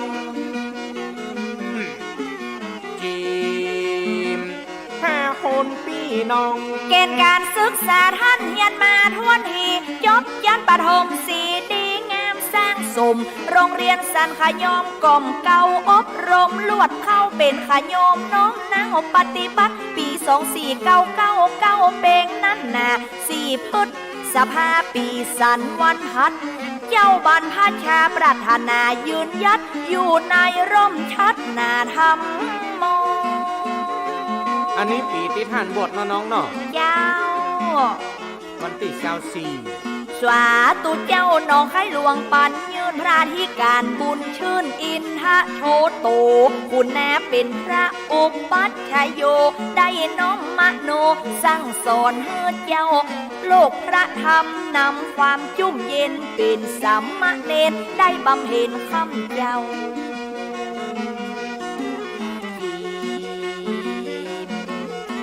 ละน้องสมณเณรบุญเลิศเกิดเพียรเกียรงานอุปสรรคทุกดันผ่านมางหลายปีอาศัยมานะวิริยะขันตีจนมาถึงปี2508ออกเก้าค่ำวันพัดเดือน6 มีนาคมยามดอกกล่าวบ้านจมมาสีแดงอมเศษปุ๊บผสมบดได้กำหนดหมายแฝดพี่น้องก็มาเวทป้อยดาปล่อยแล้วเนอะเจ้าเป็นสามมักเน้นรวมบำเพ็ญเป็นตุ้มเธอได้ยาลอดลุงจุสิ่งปรารถนาวัดสันไซมูลขวางพันทั้งสีมาได้กราบอุปชาครูบาสีมุนเจ้าท่านเจ้าพระครูมงคลคุณาธรจีพร่ำนำสอนในตอนเป็กนั้นเรา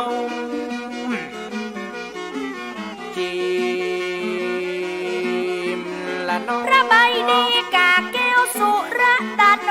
กุฏทางคันโทกิลโสต้องแถมและยังมีพระปลัตตาคำจารุวันโนวัดต้นจานคู่สวดกรรมวจาจารย์อนุสาวนาจารย์ครบควรพิธีการอุปสมบทบวชสำเร็จดีงามตามบทหมู่หมวดเป็นที่อ้างอวดเย้ยบาน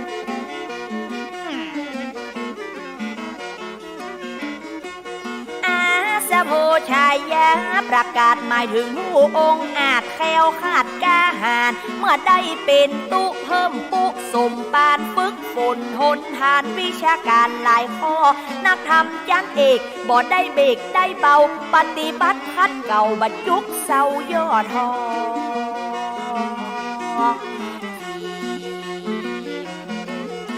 ละน้องพระธรรมเอกสารนักวัดสันไซมุน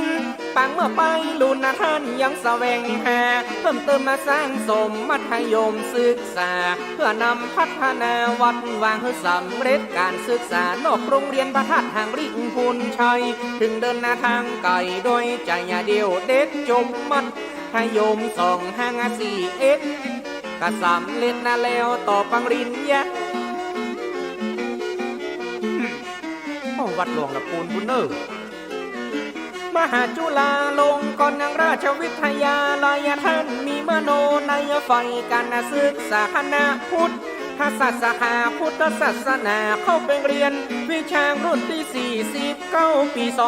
2545สำเร็จการศึกษานำความรู้วิชากรรมวัดวานี่เรา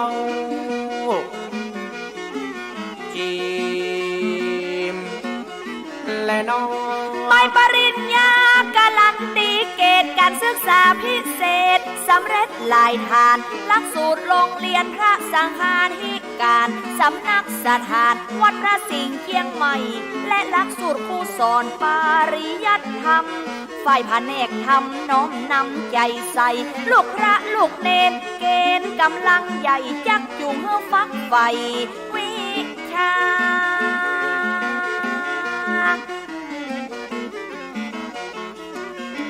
ความสามารถพิเศษการได้ทำมายับสำเนียงเสียงชัดชวนสงัดโสตาท่านยังหันนัดอักษรล้านนาและยังรักษาพิธีกรรมเปิ้นบัน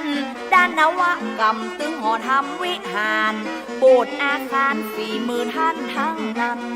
ฮัลโหลแบ่งมดอ่ะแม่นละเจ้า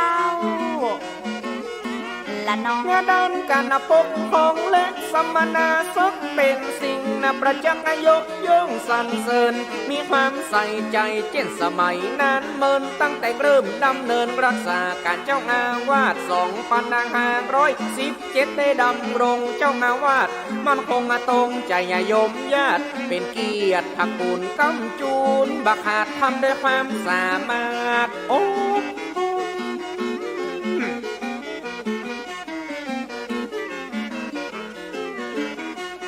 ปี2520ไป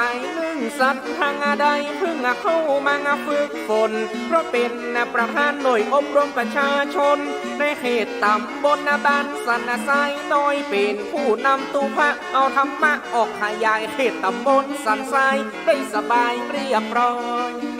สุดยอดเลยเจ้าอาจารย์ตีและน้อง2530มีประกาศแห่งองค์พระบาทเป็นพระราชกุศลวันที่5 ธันวาวันเฉลิมพระชนเป็นมิ่งมงคลได้เลื่อนสมณศักดิ์ท่านได้รับพระครูชั้นประทวนดีงานสมควรเลิศล้วนแน่นนักผลการทำงานเป็นหานเป็นลักได้หันประจักษ์งาดีงามได้รับมาวันที่5 ธันวาเนาะเจ้าวันที่5 ธันวา2536มีข่าวเป่าปกยกเลื่อนติดตามพระครูสัญญาบัตรมีราชกินนามมงคลดีงามเลิกดีพ่องแผ้วพระครูโอภาสวิหารกิจความดีจากคิดได้สำเร็จผลแล้วได้เป็นท่านพระครูแล้วเนาะตำแหน่งเจ้าอาวาสวัดพระจันทร์โหยังมีมังโนข้อพรหมวิหารบ่ได้ยาทิ้งละก็สปะการงานบ่ว่าบ่บริหารรายการเผยแพร่พระธรรมมาทูตพูดเทศนาแก่แง่ศรัทธาถ้านางอะไรแง่คนทุกข์ยากจนดิ้นรนยามแย่ยังได้แง่ช่วยแท้เยียวยาเหลือมงแต่เจ้าในปี2537เพิ่มความมาเหนื่อยเน็ดขึ้นแห่มาอัตตาตำแหน่งเจ้าคณะตำบลว่างสามติสั่งพามอบหมายมาให้สันไซน้อยสันพระเนตรเป็นเหตุจำนวนภายในตำบลต้องตกลงรับไว้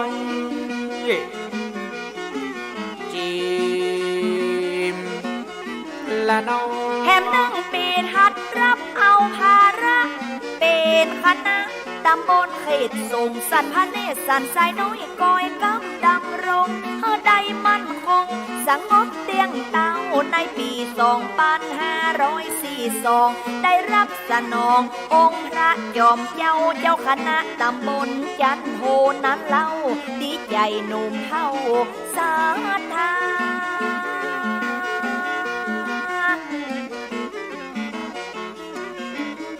ปีเดียวกันนั้นได้มีการแต่งตั้งบรรลุยุยังได้เป็นฝั่งเป็นฝาข้อความระบุมีพระอุปชาอำนาจหมายทาสามารถทบทวนบวชเนนเป็กตุตะวันหุปสงฆ์เป็นตนเป็นองค์ทรงธรรมเลิศล้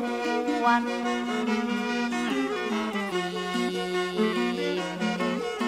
ละน้องเล่งเลื่อนเป็นเจ้าคณะตำบลจันเอกถ้าลงทรงเสกมีงานเอกปากันแค่ธันวาคมเดือนกำสมปันในปี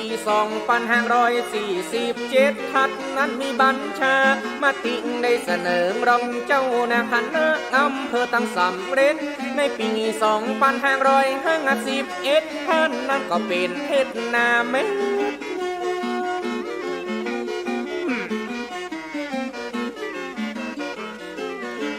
2554มีการนาเลื่อนค้นซ้ำมานาจันนาเที่ยงมันนาติดตามมารองเจ้าคณะอำเภอจันเอกดีงามเนืองโดยงานสร้างความดีมามากคนช่วยปกป้องสงฆ์ดำรงศาสนาสันไซสืบมาบัตุผาให้ฮอนจีมและน้องในสมัยพระวชิรเก้าองค์พระบาทเจ้าได้ต่อเต้าสืบสารเลื่อนสมณะสร้างพระราชทานพระสังฆาธิการทั่วในประเทศแซวเป็ดกรกฎาคม2562เฉลิมฉลองพระชนพิเศษเจ้าครูบาเฮาเข้าในหมายเหตุเลื่อนจันตามเขตเป็นบุญ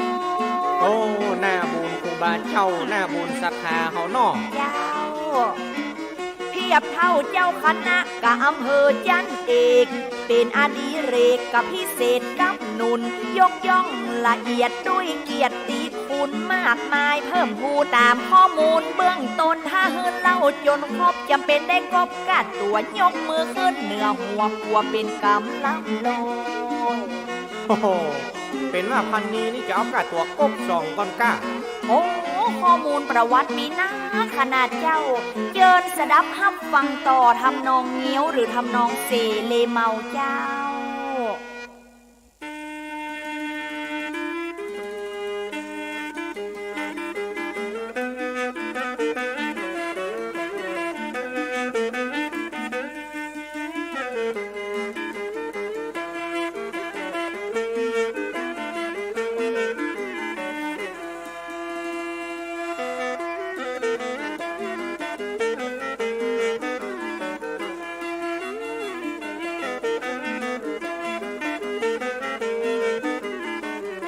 ได้เล่าประวัติพัดเอางานตั้งไปยังมีแหมลายบรรยายตึงบัด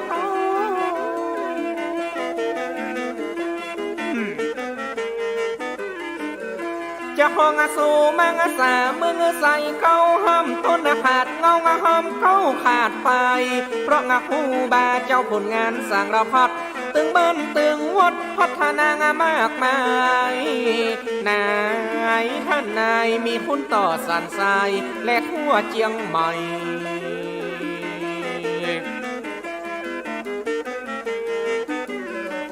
รางวัลนายใหญ่ประกาศเกียรติคุณสว่างไพบุญควรคู่กับไฟรางวัลวัดพัฒนายกไว้และท่านยังได้รางวัลคุณประโยชน์แนวทั้งต่อศาสนาวัดคณะธรรมรางวัลหงส์ทองคำบุคคลเป็นตัวอย่างรางวัลเสมาธรรมจักรทองคำเพราะว่าเป็นผู้ทำนำคุณประโยชน์ว่าโอ้มีนักมีหลายแต่น้องแก่ยาวสมเด็จพระเทพพระราชทานให้เป็นเกียรติยิ่งใหญ่ใจใส่สืบสานและปริญญาดุษฎีบัณฑิตกิติมาสร้างประจักษ์ผลงานหวานท่านหวานการบำรุงบริหารศาสนายกย่อง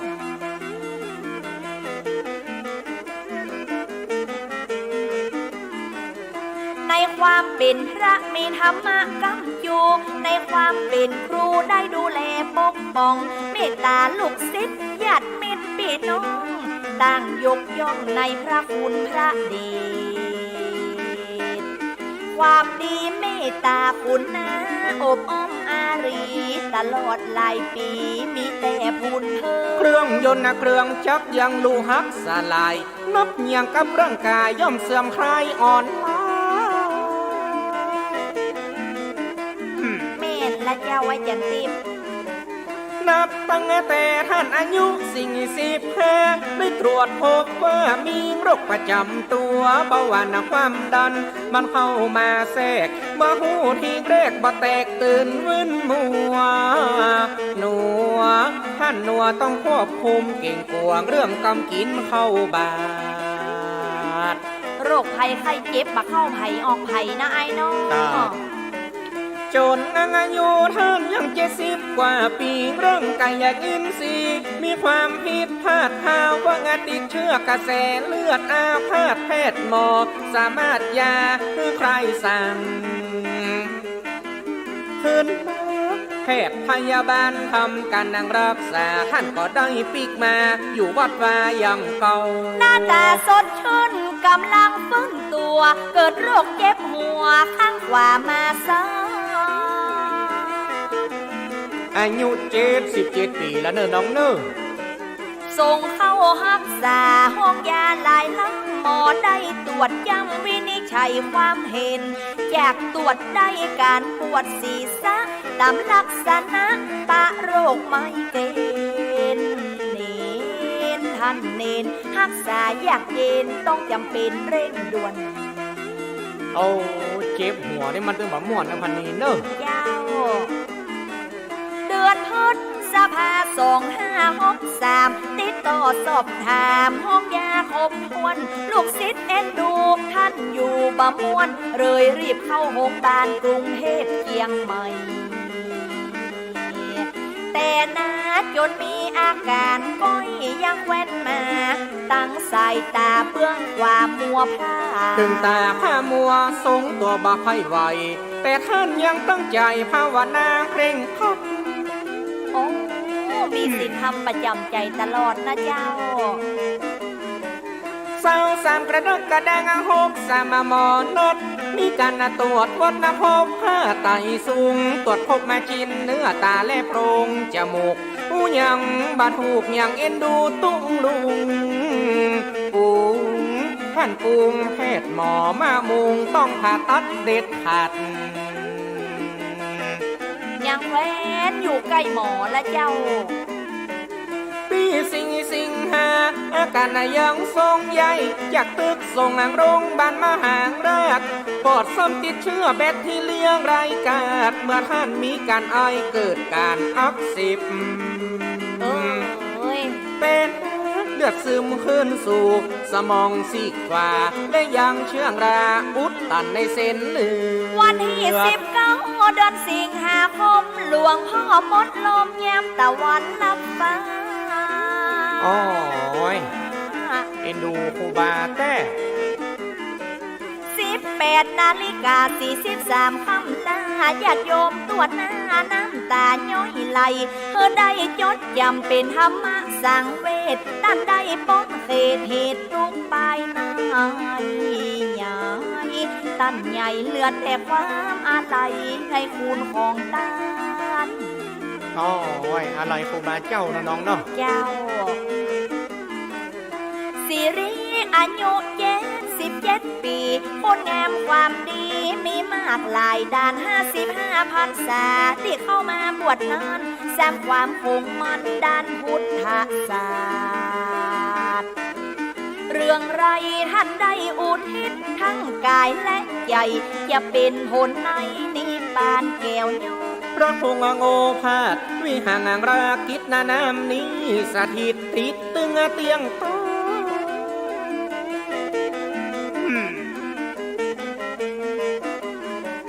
วัดวังงามราม3 ดวงแก้วเจ้าดีงามบ่สวรรค์เจ้าติดตามนำนางว่าบุญถือบุญมาเกิดนำกำคือเลิศได้ตึงเลิศตึงงามยามฝ่ายยามมิ่งมงพ้นนามได้จดจำน้อมลิง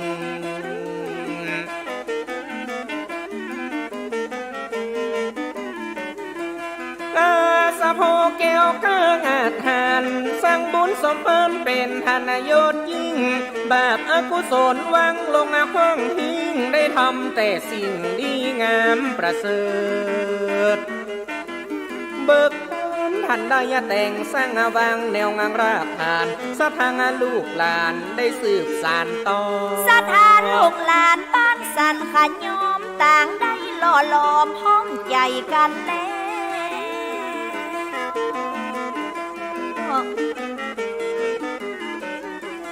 สืบปณิธานสมพานเพิดแท้วพระครูตนแก้วไว้แนวกำสอนหลวงพ่อมอบหมายสืบสายกำจูสู่ท่านพระครูสถิตทุ ราธร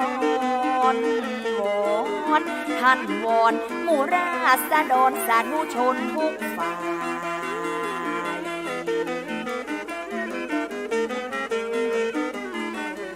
อย่าได้ช่วยกันสนับสนุนก้องกำจูนบำรุงสืบสายเพื่อเป็นประโยชน์โพดไปต่อตายส่งเสริมถวายให้กับเจ้าหลวงพ่อบุญหอมขอปานละมีปกเก้าปกยอมสถาสันขยอมลูกศิษย์ทุกท่านขอบคุณนะเจ้าข้าพอกลับมาไว้สาท่านได้เมตตาจัดทำมาครั้ง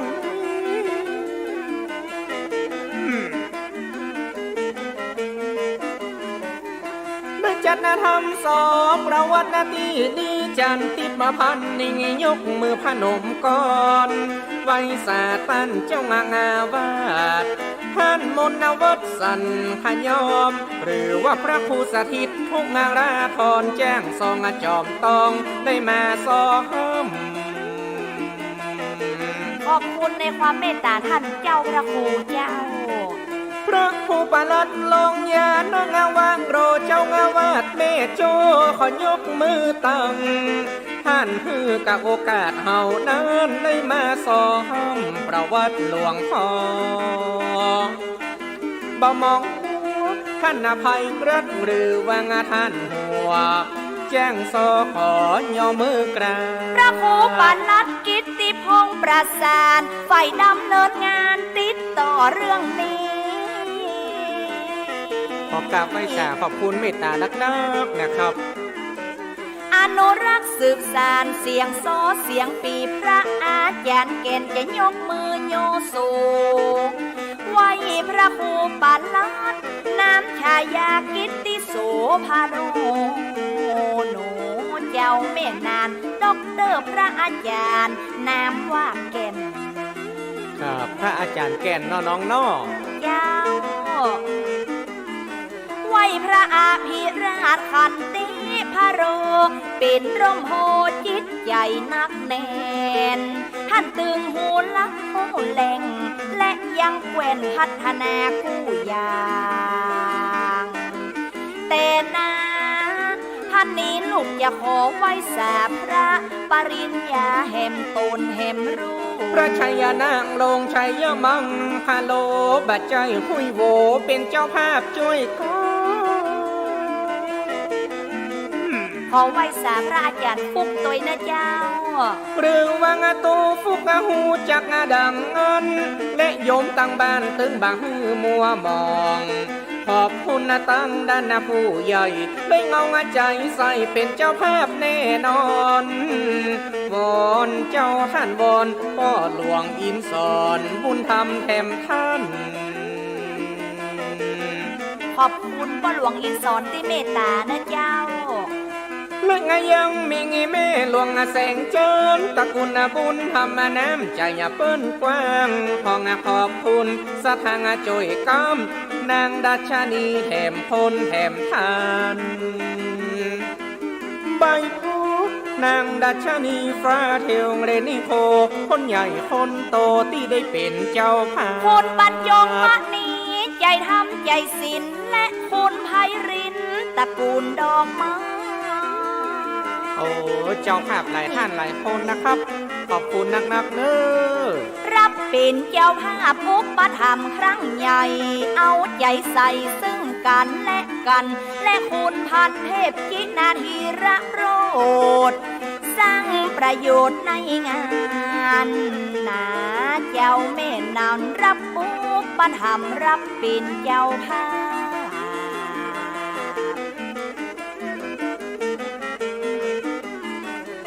มีคุณในกรตระกูลหุงอยู่ได้มาขอมาดูมาช่วยกันเด็ดขาดได้อุปถัมภ์รับเป็นเจ้าภาพได้จัดทำถวายโซและปีแต่นาพี่น้องสันขยอมทุกหลังคามีจิตอาสาปากันมาโจได้โซประวัติหลวงพ่อท่านพระครูกำบัดหูขอสู่มากราบ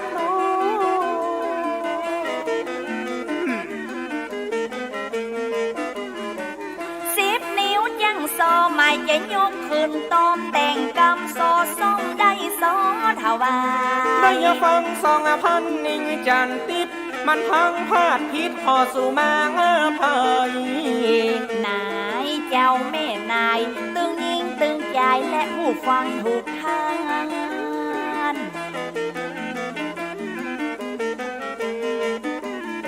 พี่น้องสันขยอมมาขอเฮงโชคดีบางเรือมีเตื่อมนำมากำสั่ง ฮักษากับพี่น้องถูกท่านขอให้มีใจมีโจก แหมก้น10 นิ้วจังซอนย่อมือสาสารขอปงลงวางซอประวัติหลวงพ่อวาง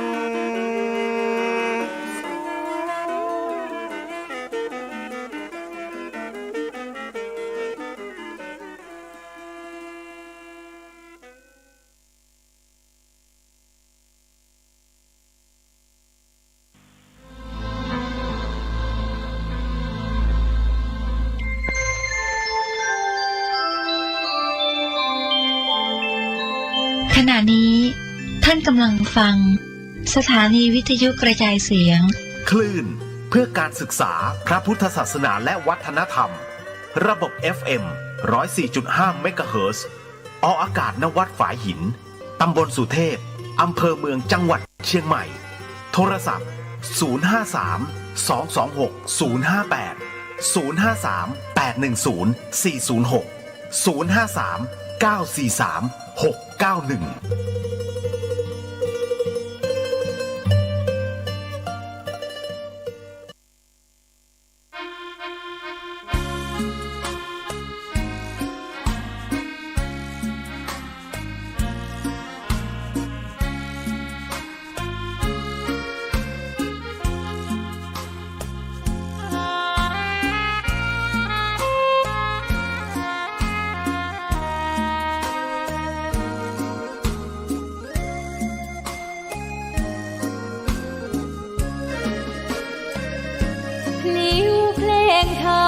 ถูกถ้อยคำเข้าถึงจิตใจฟังรายการวิทยุเสียงใสส่งถึงใจไปสู่ปลายนาสารธรรมน้อมนำมองพระศาสดาบอกผู้คนทั่วลาหันมาเข้าวัดฟังธรรมคลื่นเสียงนี้เป็นคลื่นธรรมะจากใจส่งถึงบ้านไกลบ้านไกลฟังได้สุขใจล้ำยามดึกดื่นค่ำคืนมีงานต้องทำเป็นคลื่นสารธรรมเน้นย้ำธรรมะเพื่อนใจเสียงคลื่นธรรมบอกหลักธรรมให้คลายความเหงาฟังเสียงธรรมะเบาเบาบอกเล่าถึงคนบ้านไกลสื่อธรรมะบอกลดละละวางด้วยใจสื่อไปถึงสวงในเข้าใจหลักธรรมหลักดีพลิ้วเพลงธรรมผูกสัมพันธ์จิตใจร่าเริงฟังสาระธรรมะบันเทิงรื่นเริงในชีวิตยามวันว่างเดินทางไปเยี่ยมสถานีนัดพบกันน้องพี่วันนี้วันดีวันเสาร์สวดมนต์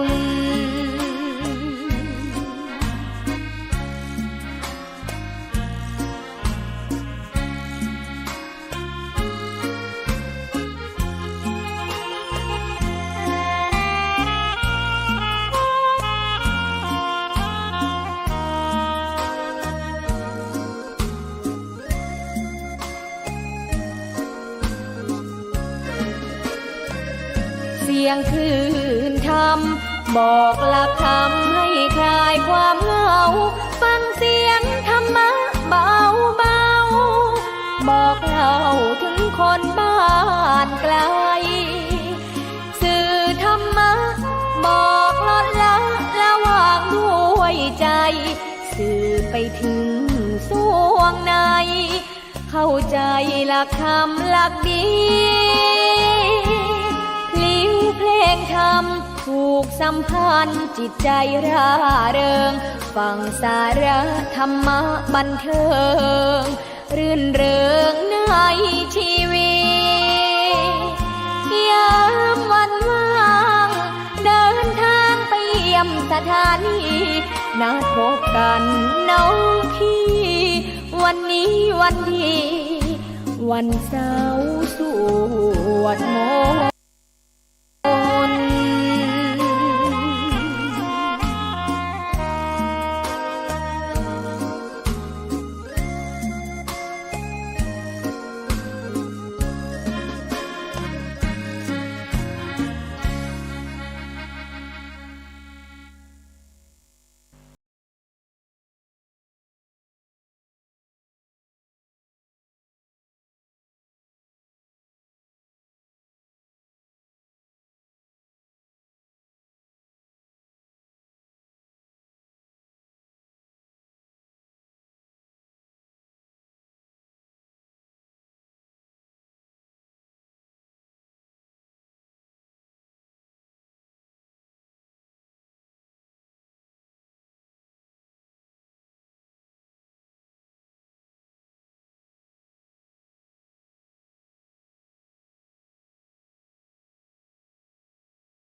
กำลังฟัง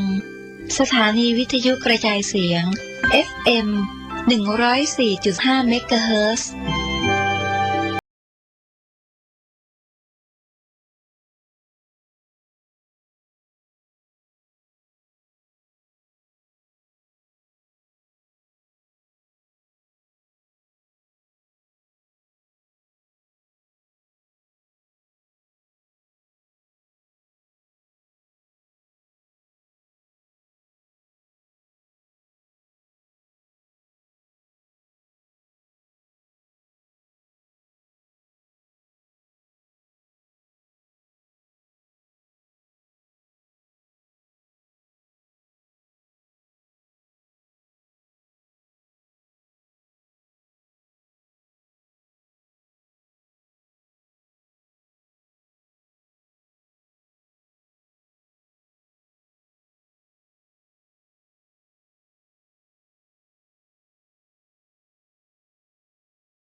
กราบสวัสดีท่านผู้ฟังทุกท่านค่ะ ตอนนี้ท่านกำลังรับฟังสถานีวิทยุ FM 104.5 เมกะเฮิรตซ์คลื่นวิทยุเพื่อการศึกษาพระพุทธศาสนาและวัฒนธรรมช่วงเวลาประมาณ 14 นาฬิกาถึง 15 นาฬิกาของทุกวันพฤหัสบดีจะเป็นช่วงของรายการนาสารสัตว์กับดิฉันผู้ช่วยศาสตราจารย์สัตวแพทย์หญิงดร.วีนาจูเปียซึ่งเป็นอาจารย์ประจำภาควิชาชีวศาสตร์ทางสัตวแพทย์และสัตวแพทย์สาธารณสุขคณะสัตวแพทยศาสตร์มหาวิทยาลัยเชียงใหม่รายการนี้จะเป็นการนำเอาบทความต่างๆที่น่ารู้เกี่ยวกับเรื่องของสัตว์และสัตวแพทย์ที่น่าสนใจมาอ่านให้ท่านผู้ฟังฟังนะคะหากท่านผู้ฟังท่านใดมีข้อเสนอแนะหรือข้อติชมสามารถติดต่อมาได้ตามช่องทางดังนี้นะคะโทรศัพท์ที่เบอร์053-948-046ซึ่งเป็นเบอร์โทรของภาควิชาชีวศาสตร์คณะสัตวแพทยศาสตร์มหาวิทยาลัยเชียงใหม่ขอสายอาจารย์วีนาได้เลยค่ะหรือโทรมาหาดิฉันได้โดยตรงที่เบอร์โทรศัพท์081-386-4746หรือถ้าไม่สะดวกจะโทรศัพท์ก็อีเมลมาได้นะคะที่อีเมล jupia_vena@yahoo.com หรือจะไลน์มาก็ได้ค่ะที่ Line ID win_wet56 ค่ะดิฉันยินดีรับทุกข้อเสนอแนะและทุกคำติชมเพื่อที่จะได้นำไปพัฒนาปรับปรุงรายการต่อไปค่ะ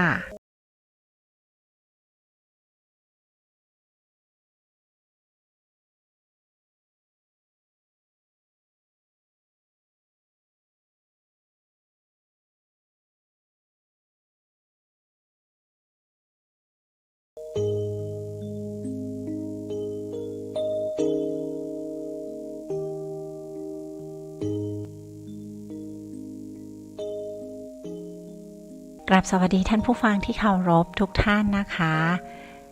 สำหรับในวันนี้เราก็กลับมาเจอกันอีกแล้วนะคะท่านผู้ฟังวันพฤหัสบดีของทุกสัปดาห์ค่ะ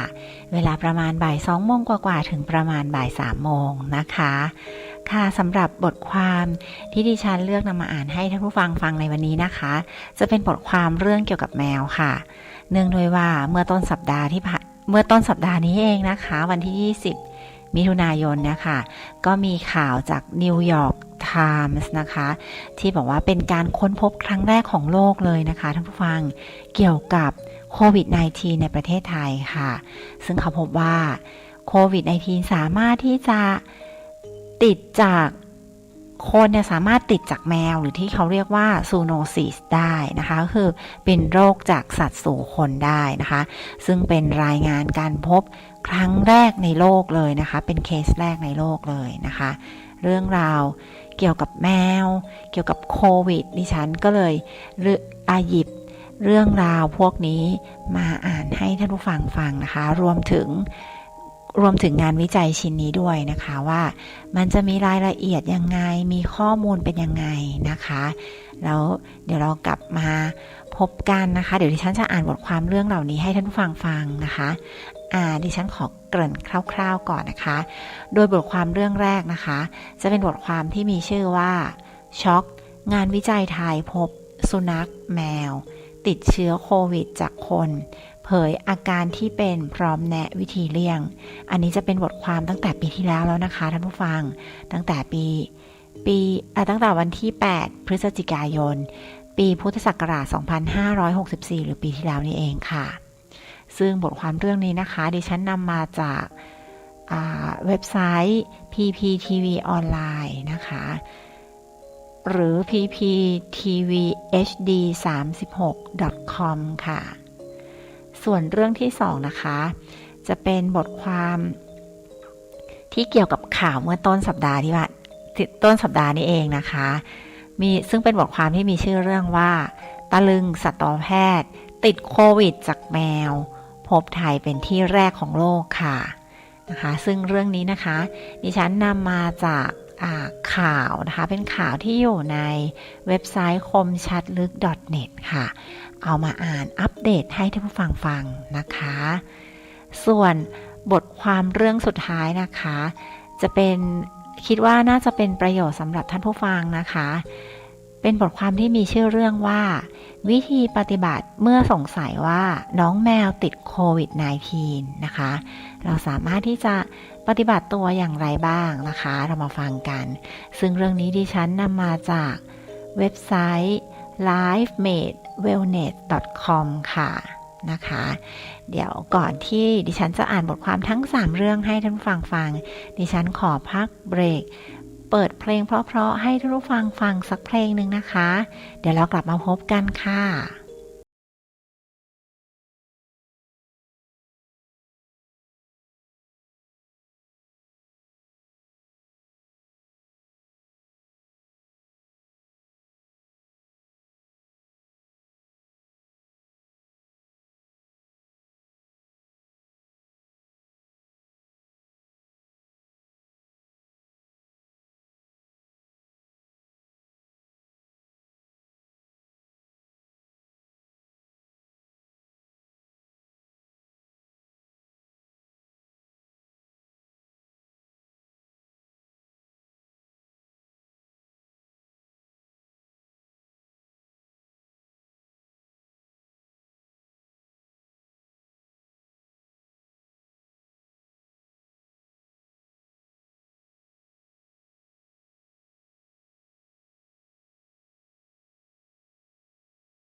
ที่ติดเชื้อโควิด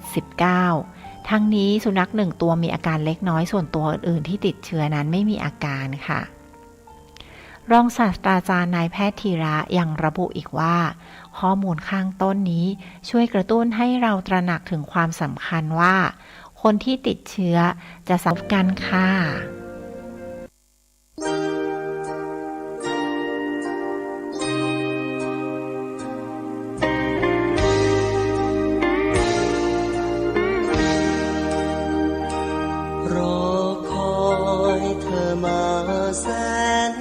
นานทรมานวิญญาณหนักหนาประทมในอุราแก้วการดาฉันปองเธอผู้เดียวเธอเอ่ยแม้เราห่างกันแสนไกลชายใดดวงใจฉันไม่แลเหลียวรักเธอแน่ใจจริงเจียวรักเธอรักเดียวนิรันดร์แม้นมีอุปสรรคขวากหน้าขอตามไม่ยอมพลัดพรากจากกันจากชาติไหนไหนไม่ยอมห่างไกลกันดวงจิตผูกพันรักนั้นมีไว้เพียงเธอคงเป็นรอยบุญมาหนุนนำรอยกรรมรอยเกวียนหมุนเปลี่ยนเสมอให้เราได้มาเจอฉันและเธอพบกันร่วมสุขสมดังรอคอย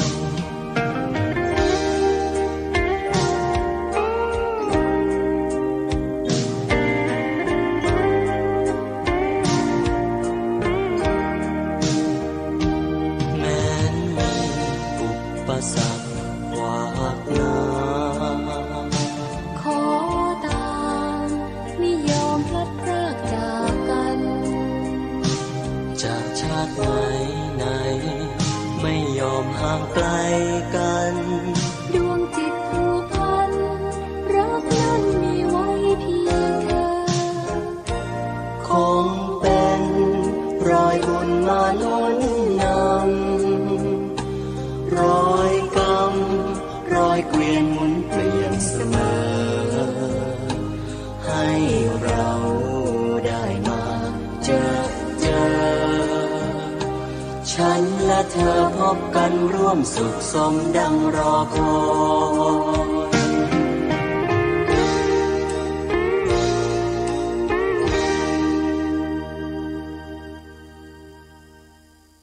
บทความเรื่องต่อไปนะคะ จะเป็นบทความเรื่องสัตวแพทย์ติดโควิดจากแมวนะคะคนดูคนนะคะติดโควิด-19 จากแมวซึ่งพบที่ไทยเป็นที่แรกของโลกเลยล่ะค่ะท่านผู้ฟังค่ะซึ่งเรื่องนี้นะคะดิฉันอ่านจากบทความที่มีชื่อเรื่องว่าตะลึงสัตวแพทย์ติดโควิดจากแมว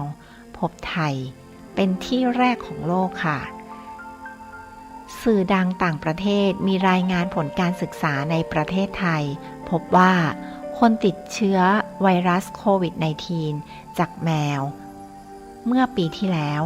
โดยเป็นเคสแรกที่พบการติดเชื้อจากแมวสู่คน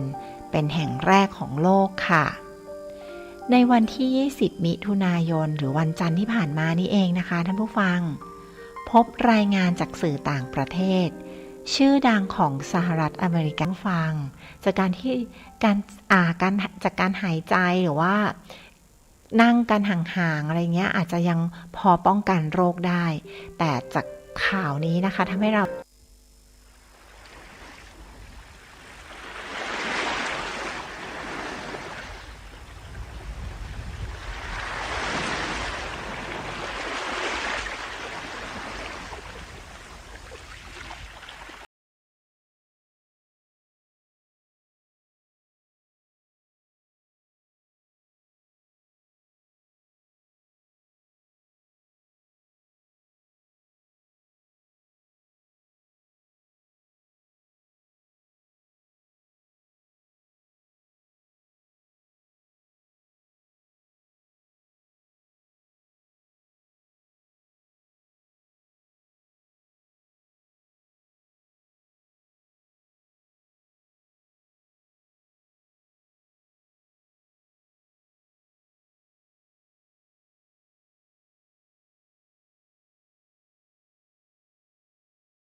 ขณะนี้ท่านกำลังฟังสถานีวิทยุกระจายเสียง FM 104.5 เมกะเฮิรตซ์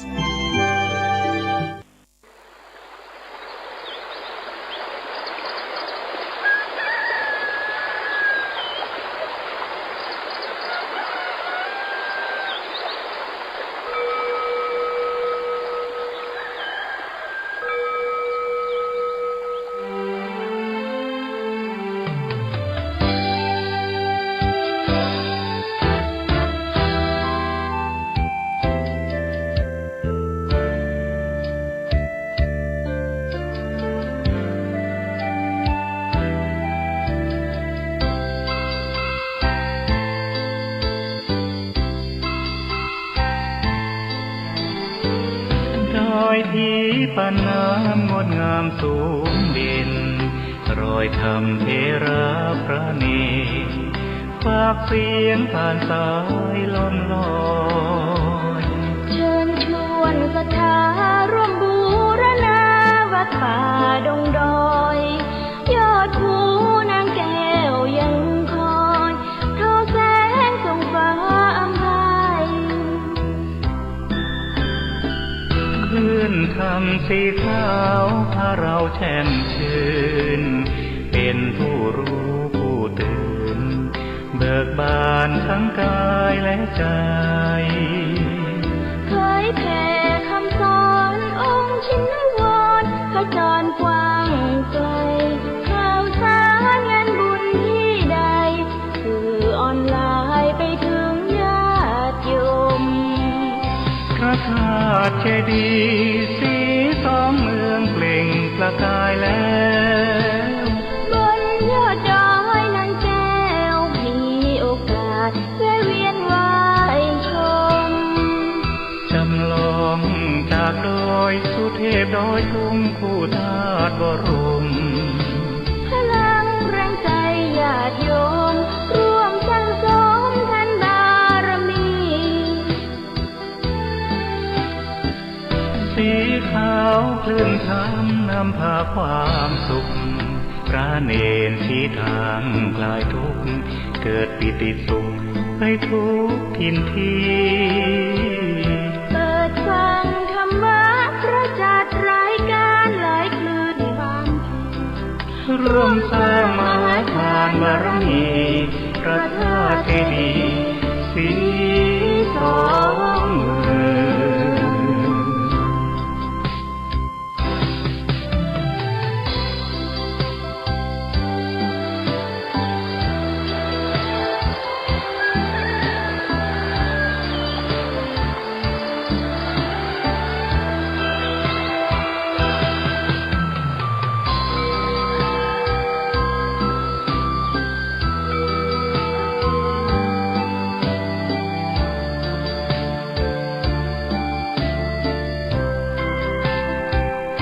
พระธาตุเจดีย์สีสองเมืองเปล่งประกายแล้วบนยอดดอยนางแก้วมีโอกาสแวะเวียนไหว้ชมจำลองจากดอยสุเทพดอยทุ่งคู่ธาตุบรมพลังแรงใจญาติโยมร่วมสร้างสมทันบารมีสีขาวคลื่นธรรมนำพาความสุขพระเนรชี้ทางคลายทุกข์เกิดปิติสุขให้ทุกทินทีเปิดฟังธรรมะพระจัดรายการหลายคลื่นความร่วมสร้างมหาทานบารมีพระธาตุเจดีย์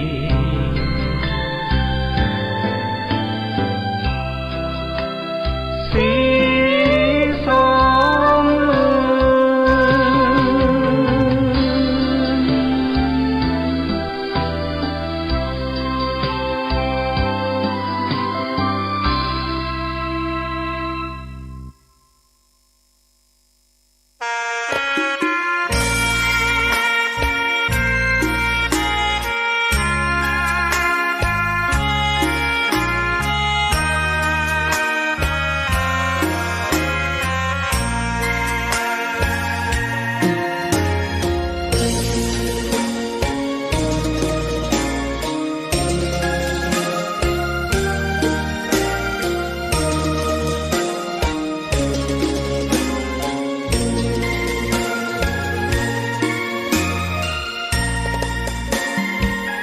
ดอกบัวดอกหนึ่งพึงใจไว้เพื่อบูชาแด่องค์พระศาสดาสัมมาสัมพุทธเจ้ามีความงามเงียบไม่เปรียบเทียบเขาเทียบเราใครมองไม่งามช่างเขาแต่เจ้าก็คือดอกบัวด้วยความสัตย์ซื่อยึดถือความดีเป็นหลักใครรักไม่รักก็ไม่จมปลักมองมัวเมื่อโผล่พ้นน้ำก็เห็นความงามในตัวไม่ยึดติดในตมชั่วขอเป็นดอกบัวดอกเดียวใครไม่มองว่าบัวงามเด่นแต่บัวก็เป็นดอกบัวทุกวันอย่างนี้ไม่อยากเด่นดังแต่มุ่งหวังในทางเด่นดีเกิดมาเพื่อสร้างบารมีถวายชีพนี้บูชาดอกบัวดอกน้อยเฝ้าคอยคนที่ใจบุญมาโอบเอื้อเกื้อกูลรู้ค่าของบุญเก็บบัวขึ้นมาเพื่อสร้างความดีและเสริมบารมีดังว่าใช้ดอกบัวนี้บูชาพระสัมมาสัมพุทธองค์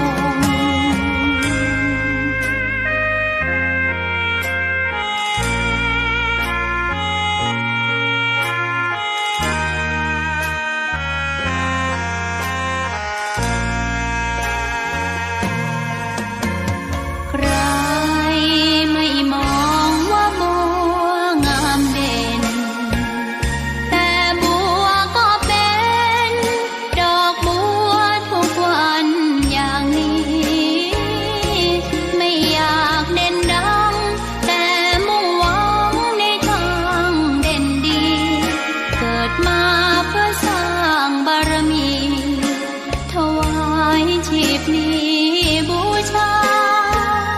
ดอกบัวดอกน้อยเฝ้าคอยคนที่ใจบุญมาโอบเอื้อเกื้อกูลรู้ค่าของบุญเก็บบัวขึ้นมาเพื่อสร้างความดีและเสริมบารมีดังว่าใช้ดอกบัวนี้บูชาพระสัมมาสัมพุทธองค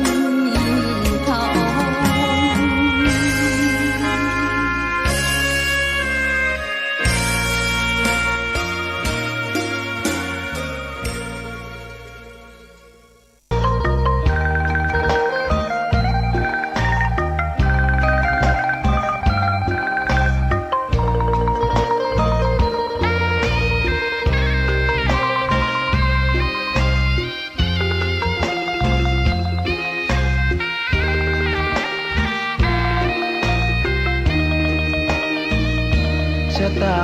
ฟ้าหรือบารมีชักนำถึงอยู่แสนไกลล้ำพระธรรมไม่มีมองไม่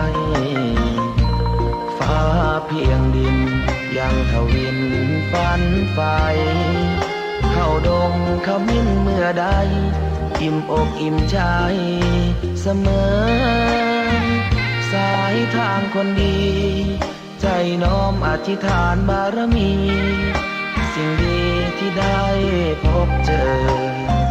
เห็นชายผ้าเหลืองทุกวันฝันเพ้ออยากบวชจริงละเมอเข้าวัดบ้านคงเป็นบุญที่เคยเป็นทุนสร้างมารัก ผ้าเหลืองดังว่าปรารถนายึดมัน อยากบวชทุกทีผ้าเหลืองผืนนี้ผูกพันอยู่ในใจทุกวันใฝ่ฝันถึงผ้าเหลืองกายวาจาใจสัญญาว่าไม่เสื่อมคลายหัวใจมุ่งหมายเนืองๆไม่มีอะไรมากั้นให้คนคืนศรัทธาผ้าเหลืองบวชเป็นเรื่องใหญ่เราวันรอคอยเข้าโบสถ์ได้บวชเสียทีเป็นคนสุขเต็มที่ตามรอยความดีพระพุทธเจ้าไม่ลืมบุญคุณพ่อแม่การุณเลี้ยงเราผ้าเหลืองห่มกายคลายเศร้าพ่อเราแม่เราศรัทธาสุขใจจริงๆเป็นชายแต่หัวใจสิงพูดจริงทำจริงทุกคราทุกคืนทุกวันผ้าเหลืองพันผูกกายาโอ้น้อวาสนาพระธรรมนำพาชีวิต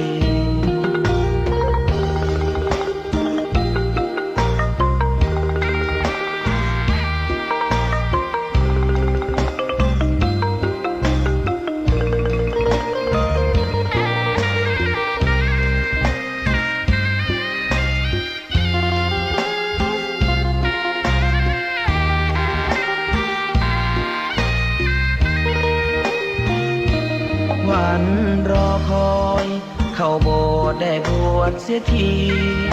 เป็นคนสุขเต็มที่